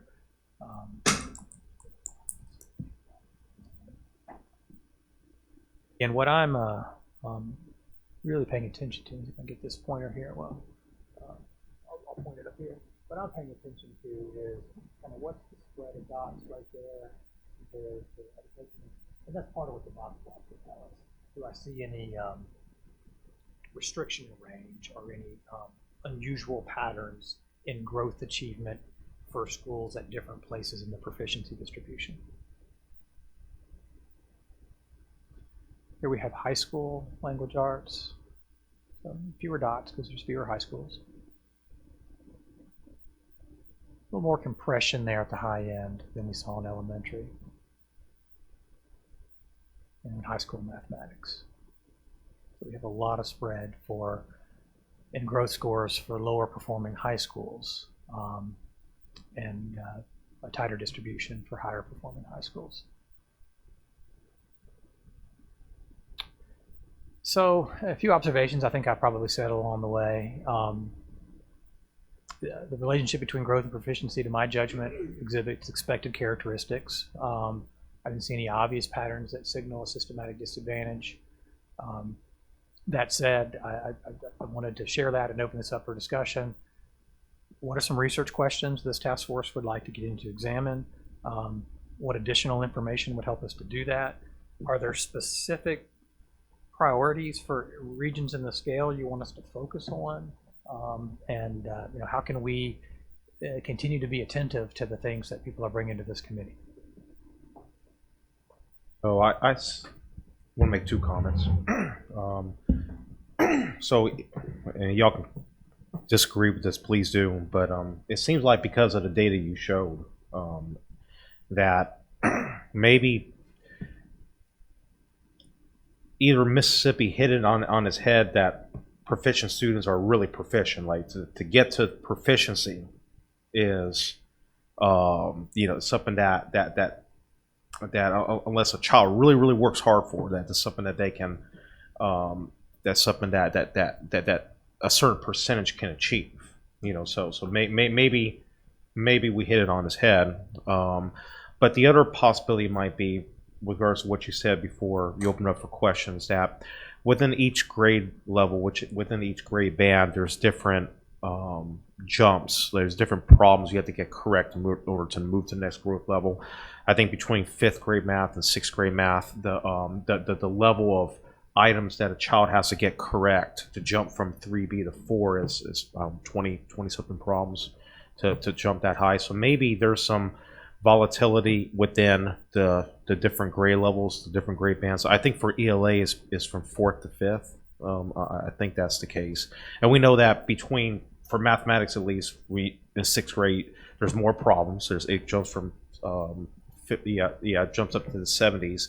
You're also introducing a lot of abstract mathematical concepts, fractions, more into the integers, more into the algebraic concepts starting in the 6th grade. So maybe all that noise is happening within the what was set by the policy committee with regards to the different cut points. I'm not saying it's good, I'm not saying it's bad, but I'm saying that. Grade analyses would give us a better understanding. I think so. Yeah. If there's something there.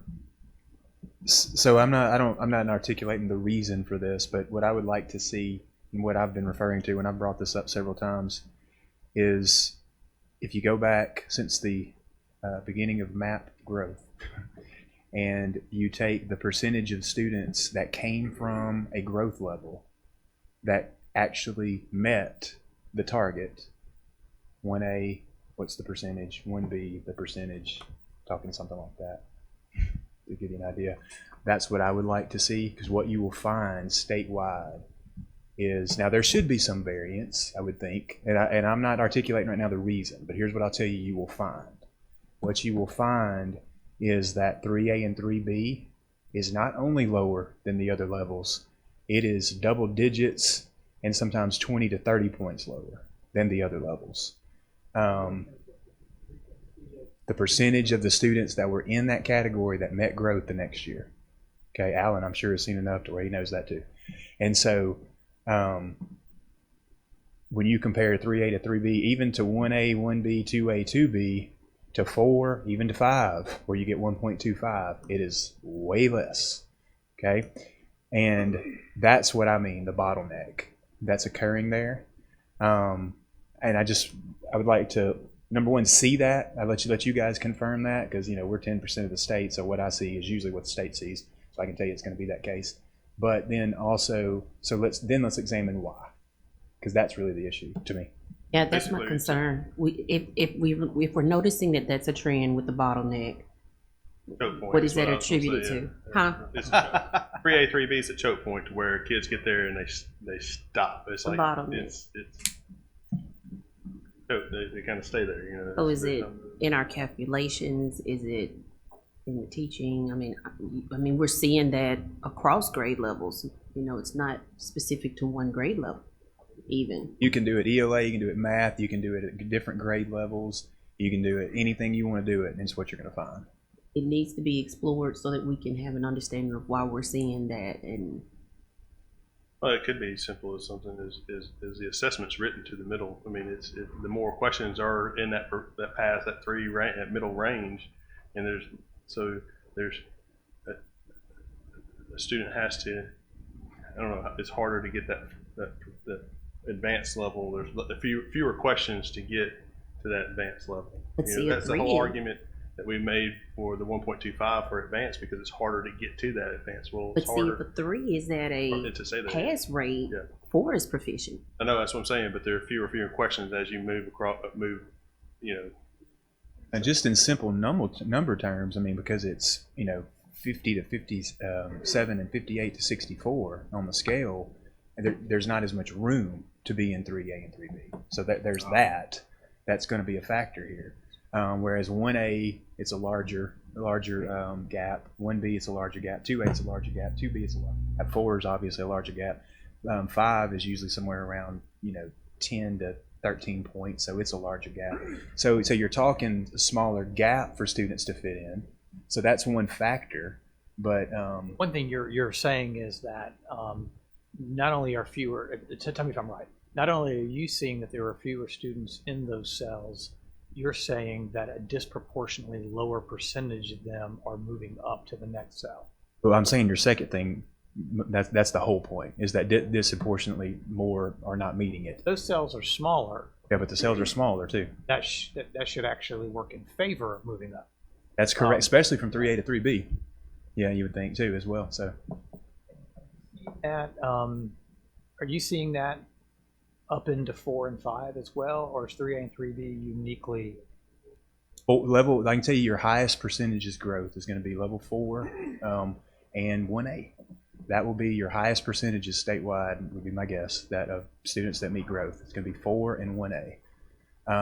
And then after that, it's going to differ, but they're all going to be, relatively within the same ballpark, whether it's 5, whether it's 1B, 2A, 2B, and then 3A and 3B are going to be by themselves at the bottom, not even close to the others.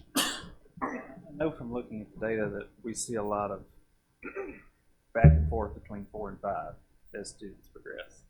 So, Yes.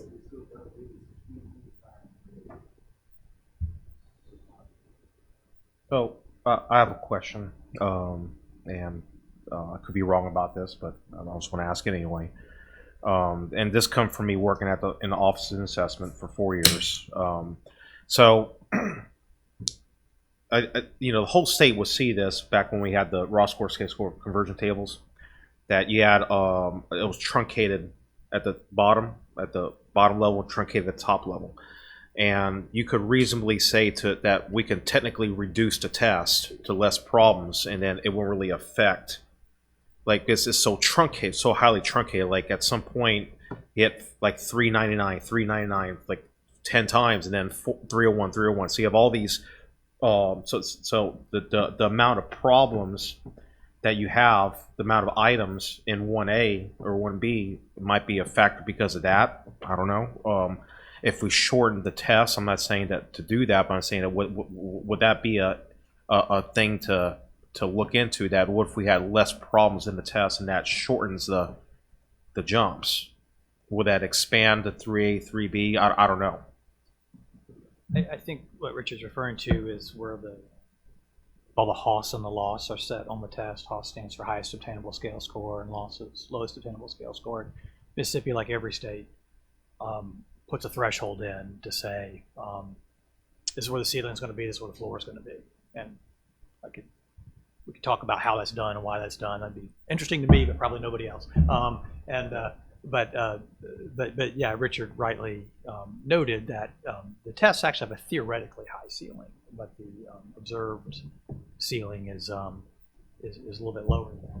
But that would only really affect Category 5. And so I wouldn't expect that to have any influence on 3A and 3B. Yeah. Fun with this, like you take the state accountability spreadsheet after everything's final, and kind of you play a little game with kind of similar to what you did, but you're taking it maybe even a step further. Is you sort it by proficiency, and what you'll find is, because a lot of Dr. Martin talked about earlier, a lot of districts are in a situation now where a majority of your low performing students are actually 3A, 3B. That's what you got to, and you even have some schools where you crossed over to 4. Then you have low proficiency districts where they're not there yet. Their low performing students are 1B, 2A, 2B, and so they're all growth students are 3A, 3B. So you play a little game with proficiency as a holding, kind of a holding pattern, and then you rate them by all growth, or you rate them by low performing growth, and you'll find a correlation to where the higher the proficiency, usually the lower the low performing growth, the lower the proficiency, the lower the all growth. I mean, of course, there's going to be outliers, but because of that factor, because 3A and 3B is negatively impacting the different category for each school. So should the bottleneck be expected because of where our state currently is with more rigorous standards and testing? Should this be expected because we are growing our children? Mathematically, is that possible? And then what do we do about it? Because it does impact our accountability. Yeah, so it's pretty clear that we've got to get to this level of sort of cell level analysis on the growth scale by grade. It's just a non-trivial amount of work, but it sounds like it's going to be worthwhile. But if you're telling me, Ryan, if these patterns hold, I don't know why we wouldn't see that. We would only see that in the 3A, 3B region. That's what's puzzling me. Now, I can see why 5, because 5 you get points for staying there. And we've already said it has a high ceiling. So I imagine you've got really bright students who are in that area. They're probably continuing to do quite well, is what that's telling us. 4 is a bit of a puzzle then.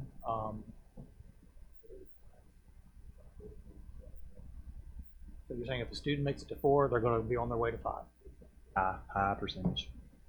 I mean, no, you got to remember maintaining 4. 4. If you stay at 4, that's probably the answer. Well, yeah. I mean, I'm saying you got two levels, two bands you can meet within. So yeah, I mean that is the answer.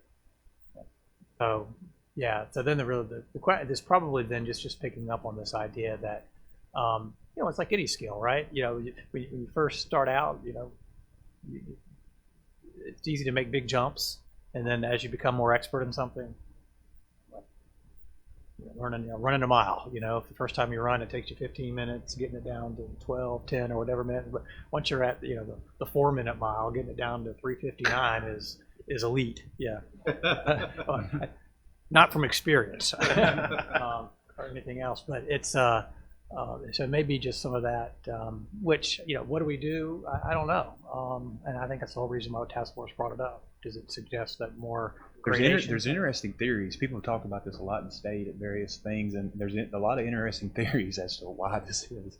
And is it a data accountability question, or is it an instructional instructional question? Is it a test construct question? What is this? It borders on so many areas. There's even some theories out there. Well, these students are typically considered on grade level. If you actually looked at the percentage that it requires to pass the test to get there, that maybe it may or may not be the case.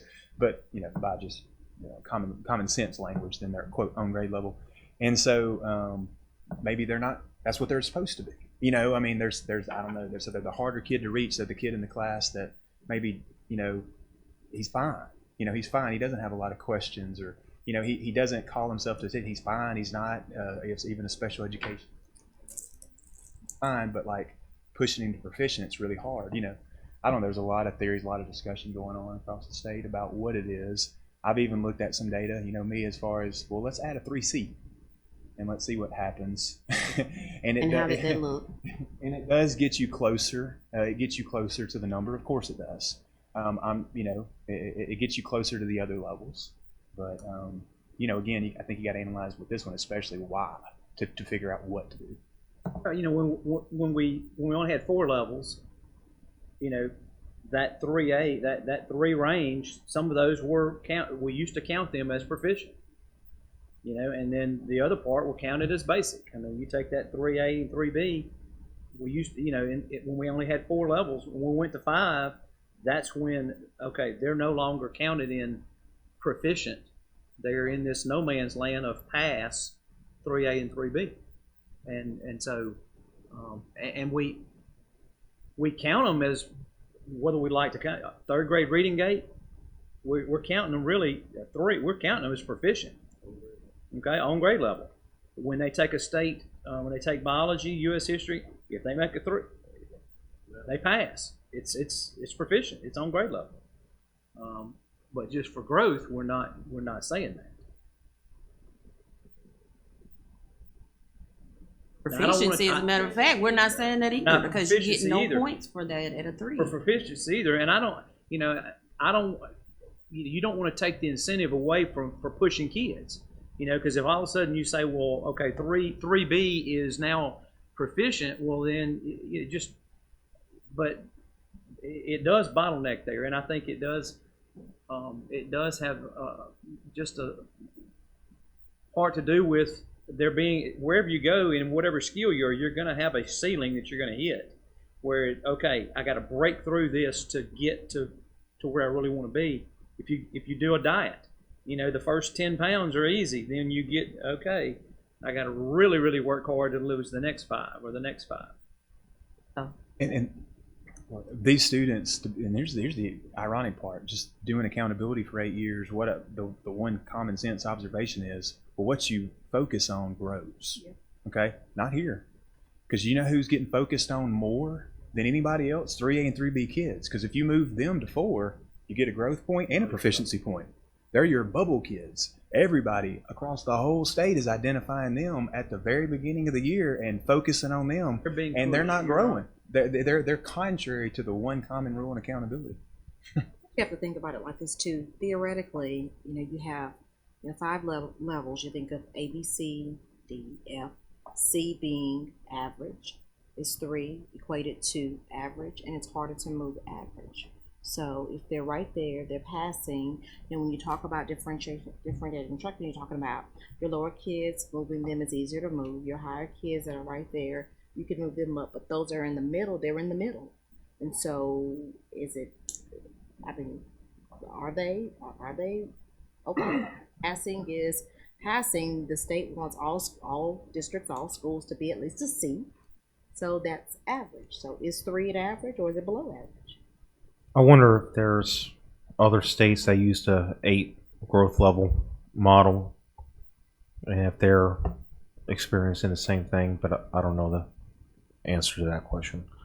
Are there other states that have an 8 level growth model, and do we see any trends with those states versus students being stuck? And if the answer is no, then it's just a mystery. Then I guess. So, yeah. To test construct. And Well, There we and go. that's, Yeah, that's right.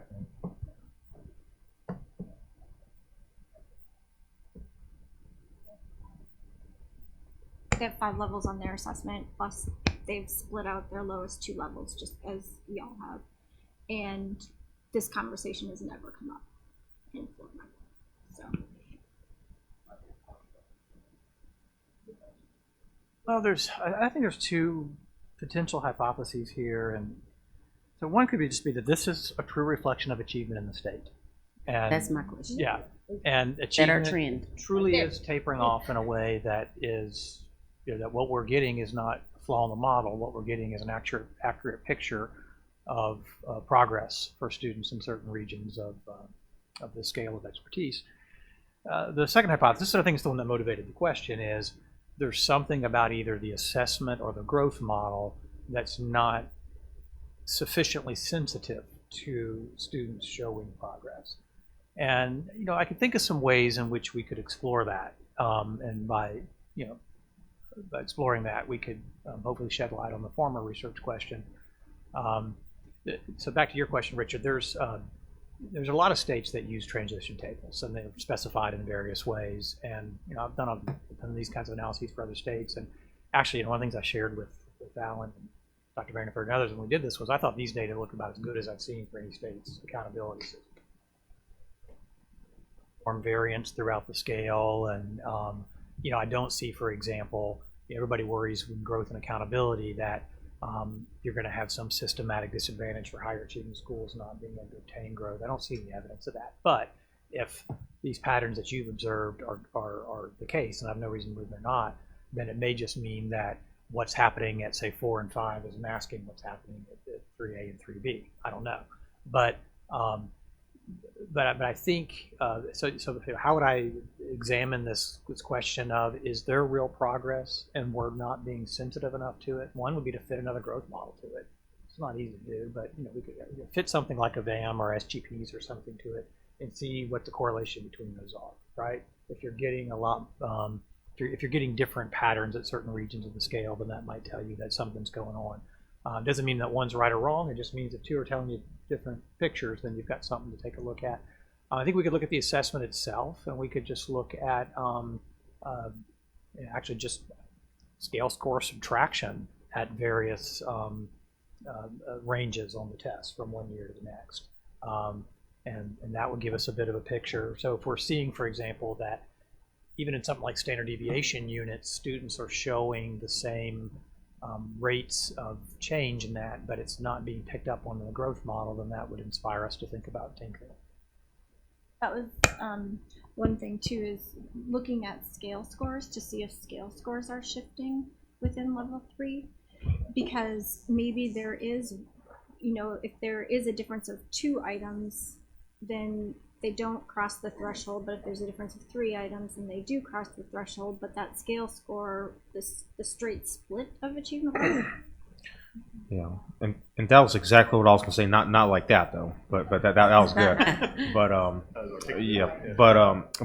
But remember there was that the issue with the English too, with the raw scores being equivalent to the scale scores being jumped so high, and then there was a suggestion that a policy could be set to cap it no more than 3. That might have something to do. Maybe that might have an impact if we cap the volatility of the raw score moving. Oh, and just created like deciles. Deciles are 10 groups of equal size, right? 10 ranges on the scale, and ask the question: what's the predicted or typical year-to-year growth, meaning scale score change?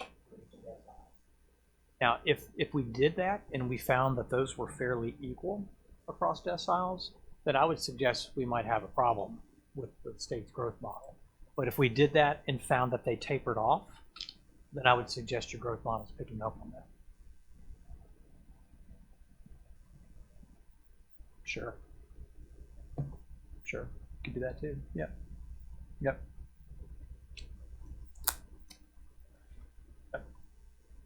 Certainly.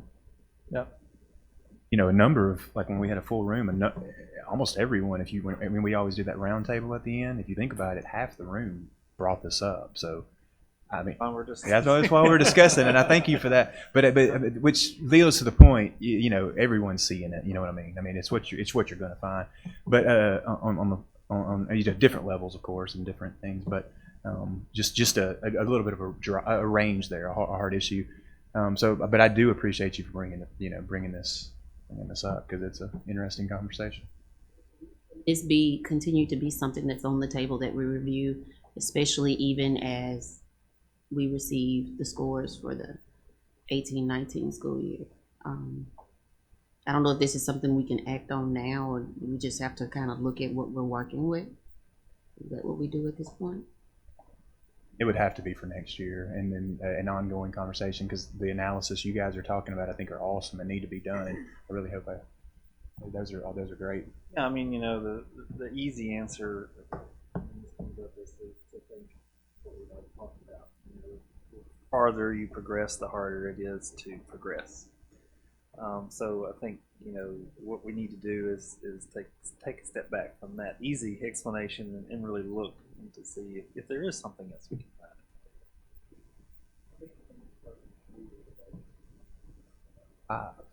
It's sometimes well below 5, and that's what you'll find. And that's just 3A and 3B, like just as far as the difference. And that's interesting.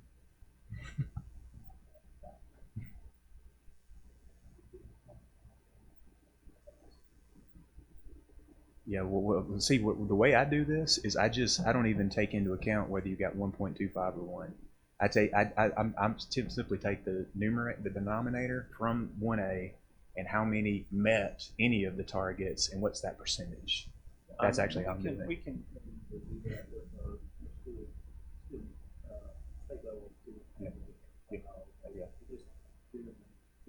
able to show movement from 1A to whatever. So how many students went from 1A to 1B, or how many 1As to 2s, how many 1As to 2Bs?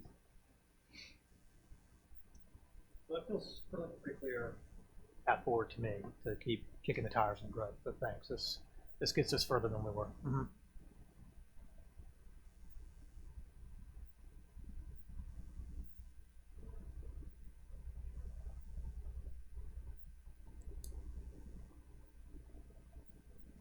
Well, and that's what I was kind of thinking. And we talk about the scores, and we know that everyone's working hard. However, we still need to delve into the idea that where we are as a state compared to the other 50 states, and also the issues that we have as far as capacity is concerned in various parts of the state, and kind of looking at that. I know we want to ensure that we have that things are fair, but we also have to look at the other side of it. Are we, as the educators or instructors, ensuring that we're giving all that we can and need to in order to push? Is it that the students are just average and that's where they're going to be, or do we need to work on more areas of ensuring that our instructors are able to? Question to answer. If this is an issue of simply the student gets to a point in making progress that it's very difficult to continue making progress, we need to figure out, well, what can we change in instruction and professional development, resources and supports to schools and districts to further those students' progress. Because yes, ultimately we want to get everybody to proficiency. That's the high water mark, and that proficiency was really established based on national assessment expectations. So. And additionally, would that mean a change down the road in the future with our not just instructional practices, but the standards that we have? That bell curve. I mean, if you look at a bell curve, there should be a higher number in the middle. I mean, if that's, and I hate, And the question talk goes. to my teachers about the J curve. I want to see, exponential growth, but realistically, all things will follow along that bell curve. And if we're setting our scale scores based on the bell curve, therefore we're almost ensuring that those scores will fall within that bell curve. Yeah. Where are we? Yeah. Whereas, that. And if it is that, that we're at cap, we got it, and that's where we are, then you associate, you look at, points for that piece of that, because that's where we are, we capped out. But we got to find out whether or not that's it. Our underlying issues there that are associated with it. So. But then additionally, if you look at it at the school and district level, accountability talks. Yeah. And when you run into, okay, is this the cap or is this an instructional or standards issue, you're still holding schools accountable for growth and if we've reached this cap. But I'm getting, what's the word for it? Penalized because we're not getting the growth because my numbers are so high at the range. Then what? I think that's the job that we're embarking upon. Well, I mean, it's. Ask. high-performing districts that, our students are already performing so well, it's hard to show growth. And that's the reason why we award growth for just maintaining. But we award growth for just maintaining proficiency from one year to the next. So, But the complaint is now you've got that bottleneck at 3 and you don't get. right, and you don't get growth or proficiency. Matters because of this, what we're talking about. Where are your 3A, 3B kids? Are they in all growth or are they in low performing? That's going to be your low area. It's that simple. I think we have a compelling case and a lot of clarity to do some additional analyses. What that's going to tell us and what we should do about it is going to be the hard part. And it may be even that, again, I don't want to make anybody nervous here by suggesting we're going to make a change that we may not make. But, it may even mean that it's a change that's not related to growth, right? I mean, That's right. Changing how you reward proficiency, that's the issue. But, if we do find out, for example, that students who have achieved proficiency are not able to show gradations and improvement, then that's another way to deal with it, is just looking at the parts of the model where you reward that outcome. But I don't know. Too many questions probably to be speculative right now. I think we have a very clever agenda that many people have suggested to help us. I think the start would be just looking at the data in various ways to see, what does it look like, and then having those conversations, and then because we're more informed at that point of actually, we can talk all day, but until we actually have data in front of us to say, Doctor, and you got these set of symptoms, and he needs to narrow out what it's not. That's right. To figure out what it is. That's kind of what we got to do. That's exactly right. No, it's you're 100% on target. I completely agree. And usually you start out by doing the sort of least invasive things first. That's right. So if one of the ways to narrow it out is by opening up the chest cavity and doing surgery, maybe we don't go right to that. That's right. Maybe we take your temperature first. This kind of thing. So take your blood pressure, then we'll see.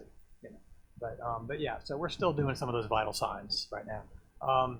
Yeah, so some of the thing I want to conclude, I'm sorry, but I want to say is it's not, our schools are all showing, if you look at the data, you guys, but schools are showing improvement across many, many gamuts. I do not want this conversation to be interpreted that that's not occurring. This is the one area that is weird, as far as the others, for lack of a better term. And so that's why it's been brought up by pretty much every member here, because they, but on the flip side, that's to be honest with you, that's kind of why we know it, is because, it's the one standout kind of area, whereas a lot of other areas are improving.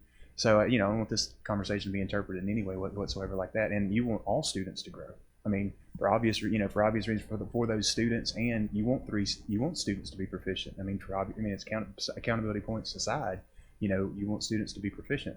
So, if you see something there, you want to look into it and see why. So, thank you for bringing it up.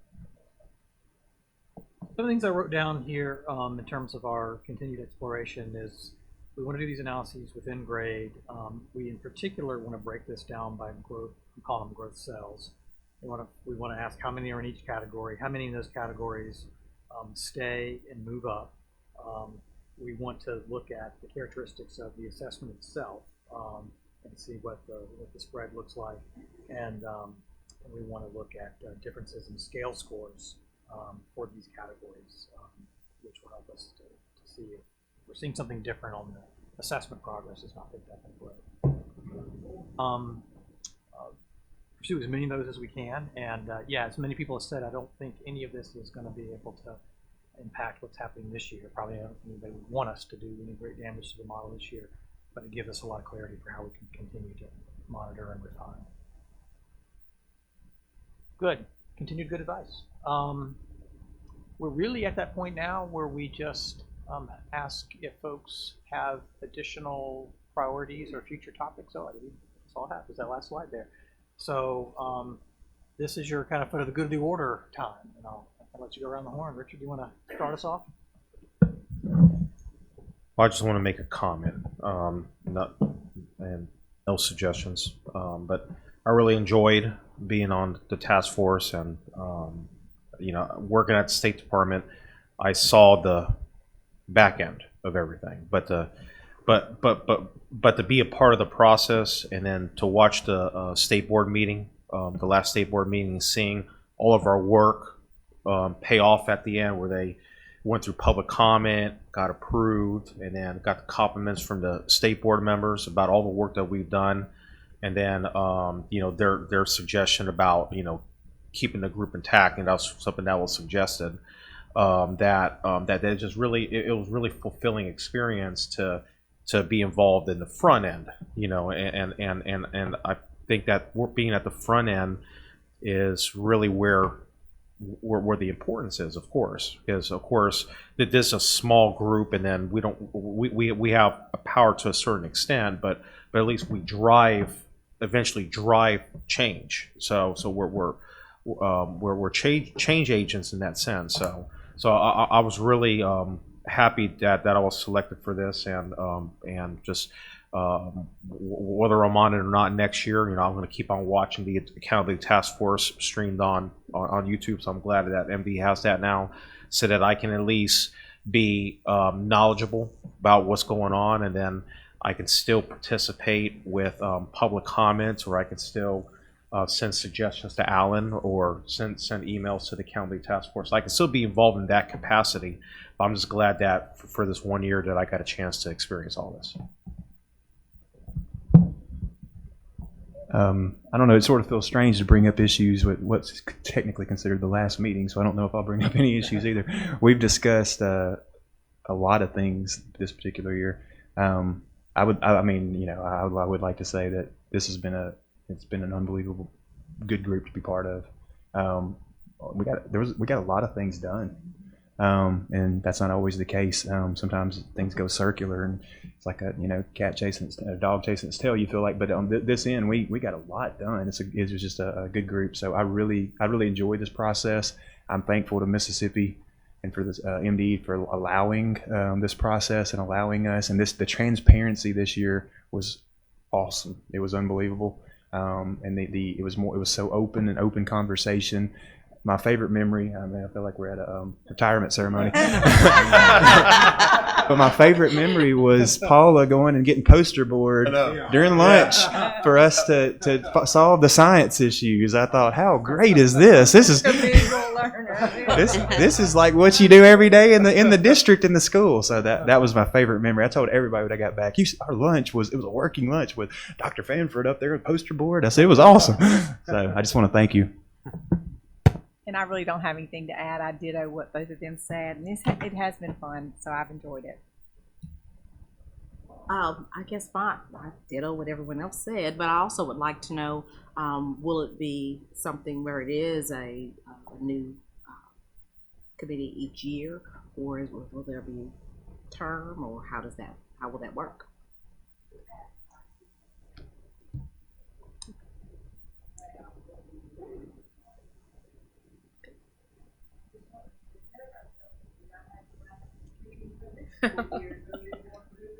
Well, we've enjoyed ourselves so much. We just want to know. I would agree with what Tracy just said.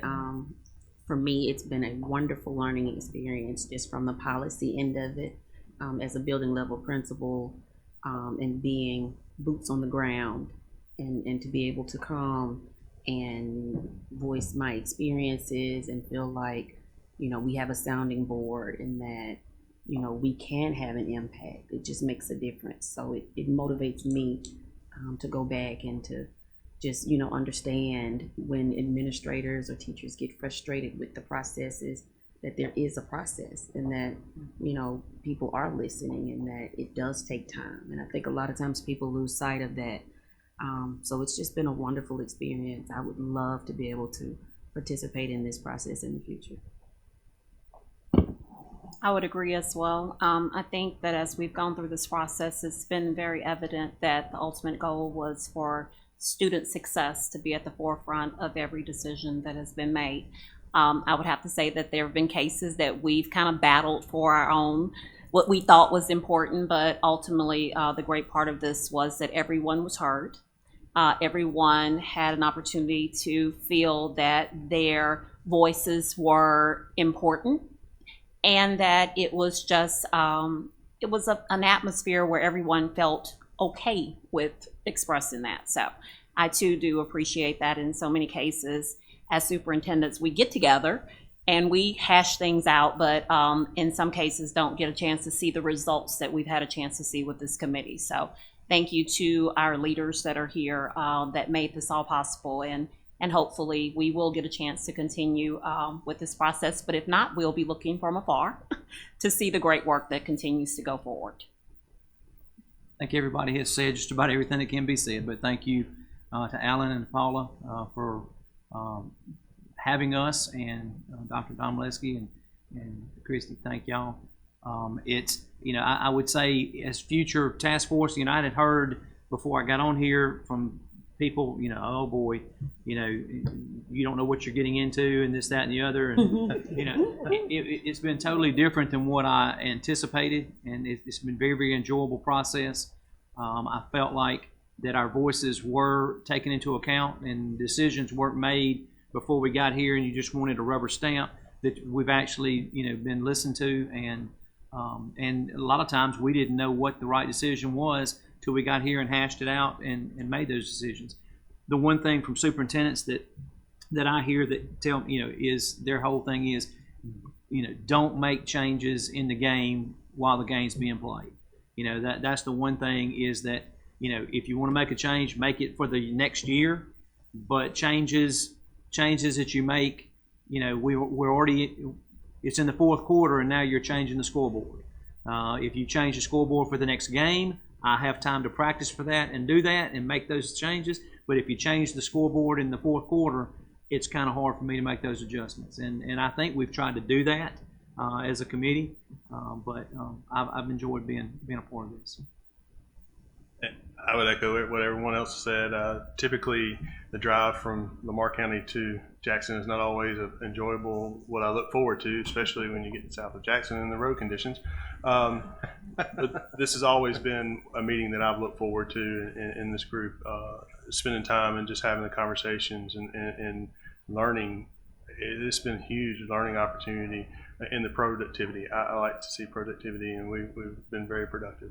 I think I don't have any suggestions, but I do think the next committee, whoever it may be, is on a good footing for some discussion topics to move forward. I think we've given whoever it may be, it's given enough to work with, hit the ground running type deal. So, but I have thoroughly enjoyed this process and being a part of this committee, and I would love to be a part of it moving forward too. Just want to thank Chris for leading us this whole year. This has been fantastic. You do a great job facilitating and come really prepared for us to have these good discussions. And Paula and Alan, you guys are role models for other states. You know that already. But this is by far the most inclusive group of educators that has been part of building an accountability system that I've worked with in any state. And I've worked with more than a majority of the states across the country.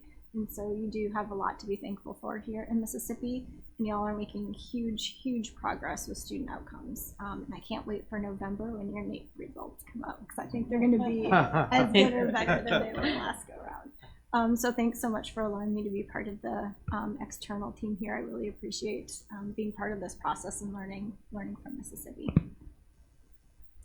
Well, I just want to thank you all for the presentation and the drive that you make to be here, and the frequency.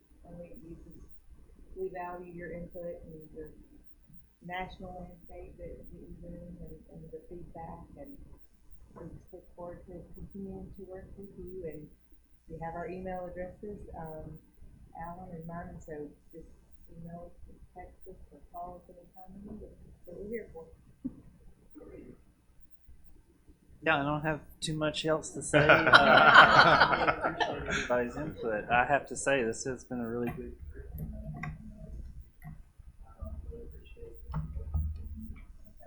opinions, expressive opinions. A lot of times I think people in the field don't feel like they're heard. We do our best to make sure that we take into account people's opinions and thoughts whenever we can.